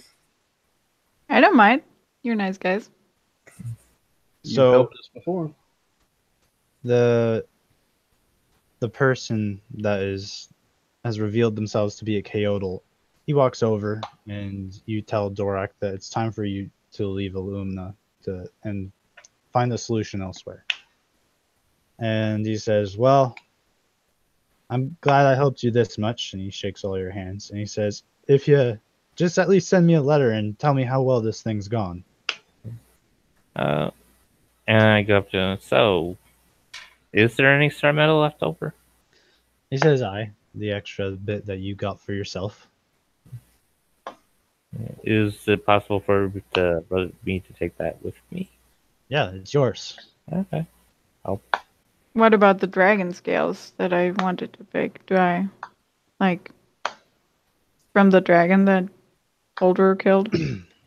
He says, well, I'll let my boys show you. And who wants the shadow armor? Ooh. What kind kind of of armor armor is is it? What is it? It is scale mail. Nope. No. Okay. What's the plus on it? Full Plus plate. 2. Plus 2? Let's see. It's a +2 scale mail? Yes. Huh. Well, that would be 16. Uh, 16. I would take it if nobody else wants it. It does me no good.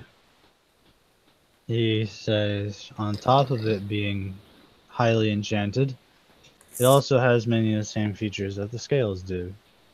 And it lets you hide better in darkness, and Yeah. it even has the special ability with this little cloak we added onto it to let you step to another shadow within 120 feet. Oh, I I definitely could want that. I could use it as well. But He says, oh, now we tell you about the special qualities, and now you're all over it. no, before I just counted my AC. So Yeah. that would not set me worse. He says, well, the cloak and the armor are two separate things. The armor hides you better, and the cloak lets you move through the shadows. So if you want to split it up, that's fine. But I do say so, it looks pretty badass if you combine them both.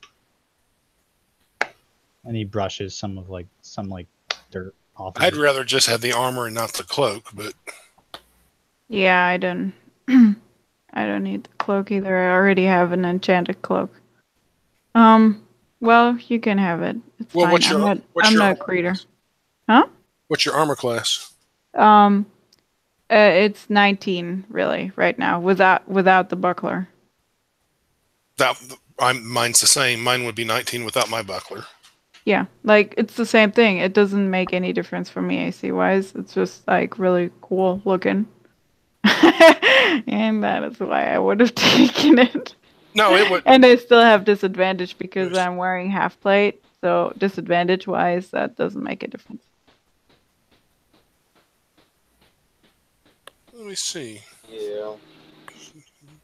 And I'm wearing boots of Elvenkind, so I'm evening that out.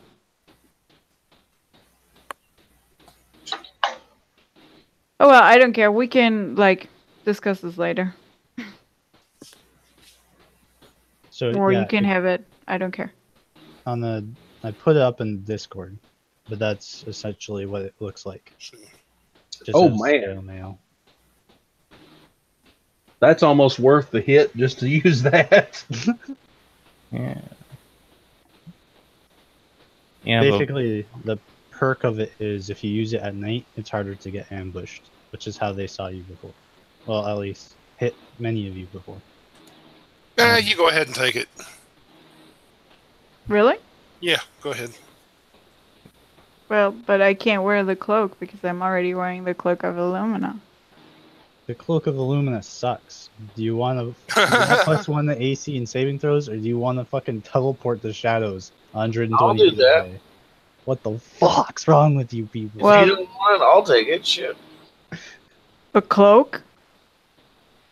You're killing me, kid. I'm sorry. Well, you have it. So now you just get this armor without the fog. So what And kind of red armor jacket. did you have? What kind of old armor did you have? I had a +1 half plate. I'll take that. Really? Well, I Yeah. can give you my +1 half plate. I'll take the armor, and the cloak goes too. Yeah, because I wear Perfect. regular half plate already. And if I Oh, take yeah. +1 half plate, that would give me as good an armor class as that scale mail would have. Sure. Cool. So, with that, the KO travels with you guys back through Heroes Pass, and with the recent success of the veterans that you guys had, Heroes Pass is pretty much a war zone between dwarves, who are a dwarven warband that's just recently uprised, and the elite guild of the Giant Slayers are working together to keep the passage cleared. And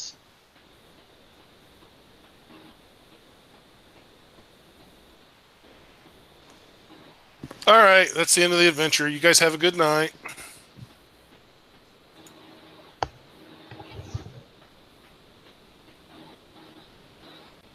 I keep getting weird ass errors. That's not cool. yeah, I get those same things. So you get to this war bands and they try to stop you from going through. And the captain of the group is looking you over, and he's like, "Wait a minute, I recognize some of you." Says, "You helped us kill the stone giants and got us this whole thing started." Yeah. And they say, "We got a secret passage that you can use around the mountainside. Use that to get your goods through." And they show you a map that you can take, and it's basically this huge tunnel that actually goes into the guild of the giant slayers, and then it goes outside and on the other side of Heroes Pass. Actually Awesome. saves you a few days as well from having to go around the mountain and as well as through rough terrain. So you guys take this tunnel, and it's actually it's pretty plain because this is just a huge tunnel, and you do see dwarven carriages coming through as well, carrying soldiers. And you get to the guild, and they point you in the right direction. You have this like seal of approval with you, and they send you in the right direction. And you guys get out of the other side. You actually come out near just a day's north of Andoterian, and you head there, and you just take the road for the rest of the way. And of course, when you get there, I'm sure Adrin will have no problem using the teleportation circle. He's not gonna be going there without Jebediah because he's not the biggest fan of the ice queen. I like Fair the enough. ice cream. I like So- ice cream too. No, not ice cream. The ice cream from Winter The Solstice. only thing that Jebediah and Adrin will say to them is that in order for them to know that you were sent by them, one of you has to be wearing the mantle. So one of you has to wear this pretty fucking huge, extravagant blue mantle to know that you're an invited guest. Here you go, Remus. No, I already have my cloak thingy. Or can I just put that above me? It's like it's like a shoulder pad. Sure, I'll put it Dude. on me. Above my this thing dope-ass is armor. really bulky, and You know what? it's That's- supposed to be worn by casters because the That's fine. magic is supposed to be infused into it through their bodies, but you're not a full caster, so it's like kind of meagerly hovers over you, but it's like all slumped over. Why does don't we Mark give it count? to Jandar then? Yeah, I'll wear it. Sure, you take it. Since we're technically going there for you. Fair enough. So And how I long? greatly appreciate all your help. So how long are we going to be in Illumina before we're leaving again? Well, you're not there for very long. So unless you stay for an undetermined, however long you wish to stay, then it'll be I have pretty a immediate. question though. Sure. Does Andron have to go with them, or will they teleport them back? They will teleport them back. Okay. Yeah, he's like, yeah. Hey, can we have like a night in Illumina? Yeah, you can have a night in Illumina. That would be really cool. How about 3 days? 3 3 days days? is also good. Okay. So you guys I have mean- 3 days in Illumina. I mean, we got all this stuff done really, really quick. Where are we time-wise? Like, we're still like in the second quarter of your year, right? We're 18 weeks ahead of where the calendar is. And So it we're- took you 7 Nope. weeks to finish the blade and get most of the sword fleshed out. Now you're just trying to work on the magical half of it, which is being a pain in the ass. We're basically in the middle of summer. Okay, but like Jander's timeline-wise, we're like still pretty fucking early, right? We still have like a lot of time. So 3 days won't make a difference. We're probably about maybe 5 months into it. Maybe Yeah, 3 days will bring you guys to an even 7 weeks from StarFall to the lunar. All right, then let's take like 3 days off and then we continue. Yeah. Okay. Whatever you guys do in those 3 days, you can post it, whatever, on the Discord or in the Facebook page. When you guys use the teleportation circle, you appear. I'm not gonna have you roll the chaos table for Adrin because the sanctum is well protected, especially this. That, and he can just take you guys 3 days at a time and cast it. Yeah, that's true. So Doesn't have to be the permanent one in the bottom of the tower. that's true. So you teleport. Adrin teleport circles them all of the way, which is He is about. gonna ask him for 50 gold to pay for the chop. And The Chaotl gives it to you.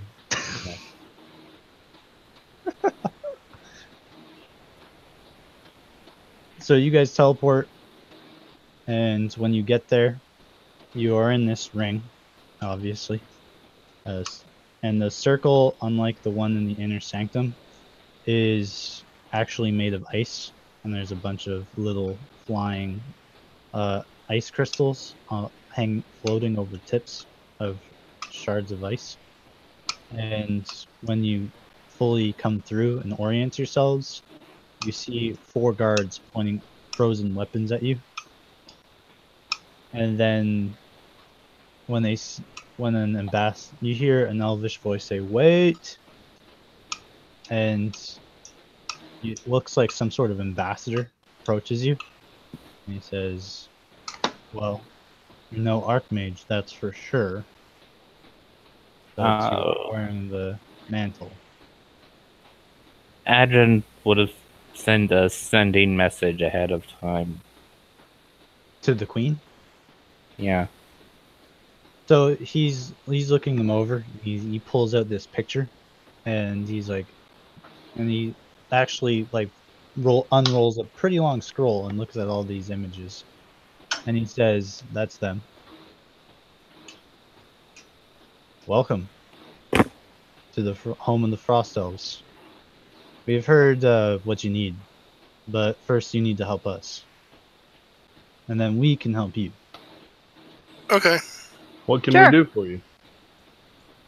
And he says, "We'll tell you in good time, but first let's get your accommodation sorted out, and we'll find a place for your sword." And that's where we're gonna end off. So all of you gain 3 experience, Sweet. no gold, but you did earn the shadow armor, and even though the sword is not complete, it is acting as like a permanent flame tongue, just without the bright light and the command word. It's always active, and if anyone touches the blade, they'll take the damage. What is the effect of the armor? Like, exactly. When you're in dim and total darkness, creatures have difficulty seeing you, so it imposes disadvantage on perception checks. All right, gotcha. I wanted to know mechanically what it does. Also, if you are if they fail that check, then you're hidden from them, even if they're not attempting to hide. Okay, that's cool. If you're attempting to hide, then you have advantage on stealth checks when it's based on sight. I need to write that down. Okay. Can you write down the stats for the cloak in the chat? It's basically like, do you know the monk's shadow step? I'll find it. If that's what it is, then. It's basically that, just double the range. Okay. It can be used 3 times a day. Because that power is meant to be used by a creature of this size. So lowering it down the size category, its magic would be greatly relieved. Probably. So Recharge on long rest or recharge at dawn? Recharge at dawn. Actually, I'll say recharge at night. I would say when the sun sets. All right. Just to change it up, and it makes more sense. Well, guys, I'm 6th level finally. Good job. Thank you. I attacked a dragon. At level 5. And now you get your fire resistance and your +1 while wearing heavy armor. Okay, 2 more XP and I'm level 13. So, dumb question. Who's going to be rooming with the Keodal? I will. Hey, you were my roommate. Who's rooming with? So the better question is not. Who's No, rooming don't with the say it. Don't Keodal. say it. No. Who's rooming with Remus? No, me and Remus are still bugs. That's fine. I'll stay with the Keodal. There you go. Okay, Does that mean I'm on my own? Magog is there. And I'm not paired up with anyone. Okay. Also, did I make money? Like, how long did it take for me to make the longbow? 2 weeks, right? You No. said 2 weeks. No, it took No? you 5 minutes. 5 weeks. All right, You never mind You then. need a rare weapon. Oh. And do I have the possibility to sell the +1 longbow that I bought initially in Illumina? You won't. In Illumina, yeah. Yeah, within those 3 days. If you sell it for 1,000 gold, you can sell it in that time. But if you're gonna make a check, then no. No, I just want for 1,000 gold. That's fine. I'm even then. Good. Oh, I would get rid of it for 1,000 gold. Is that fine by you? With you? Yes. Was there any star metal left, or did we use it all for the sword? There is enough for a non-heavy and a non-two-handed weapon. If you make a light weapon, you can make 2 of them with it. What about like a? So there's enough to make a hammer. Yeah. You could potentially make a 2-handed weapon out of it, but you would need another material like a bone or wood or more. yeah. metal. There's Oh, like- I have dragon- materials. I have Yeah. materials for you. I have stone giant pieces. We could have collected like bone from the dragon. The dragon didn't have any internal body. It was just a hollow shell. Oh, really? Okay. Well, I just really want to make a head of like a fucking one of my weapons. Yeah, it would be if you were going to make a 2-handed weapon. You'd have enough to make the head of the Mhm. weapon, but you'd have to use another material to complete the weapon. Oh, that's fine. Or just use fucking mithril or something. And then you have to talk to Adrin because that's Adrin's metal. Is it? Okay. Yeah, he chunked it out himself. So what would the? So if I did make the head, what would it come out to? It would have the potential to become a very rare weapon. Of course, that's just potential. You might want me to help you do that because I get advantage on craft roll. Well, we both do. Remember, we both got it. Hardback Yeah, but I doesn't get get it off of my plate mail too. So Yeah. Yeah. But we Hardback just got the ability to give life back to the dying. it's the most important ability of all. Mhm. Some would say. Not this group. hey, I did a lot of healing. I know there was so much healing actually. I have a question. No. No. I'm kidding. What? How did this drow chick evade the arrow volley? She had evasion. What does that do? Like evade, duh. Okay, but I don't If know. Is you- that a spell? No, No, it's a rogue ability or monk ability.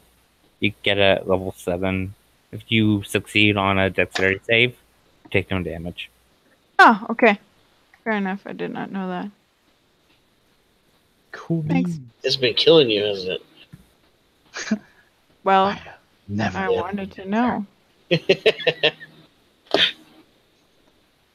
So with that, the experience, the reward, and of course the journey back to Illumina in those 3 days. And of course taking the teleportation circle to the hidden Frost Elf city behind all the Frost Giants tribes. We'll see where the next part of the weapon takes us this time. So I'd like to thank everyone for playing. I hope you all had fun. Yeah. Definitely. Thank you for running the game. And I'll see you all in the next one. Good night, everyone. All right. See you guys Good night. later.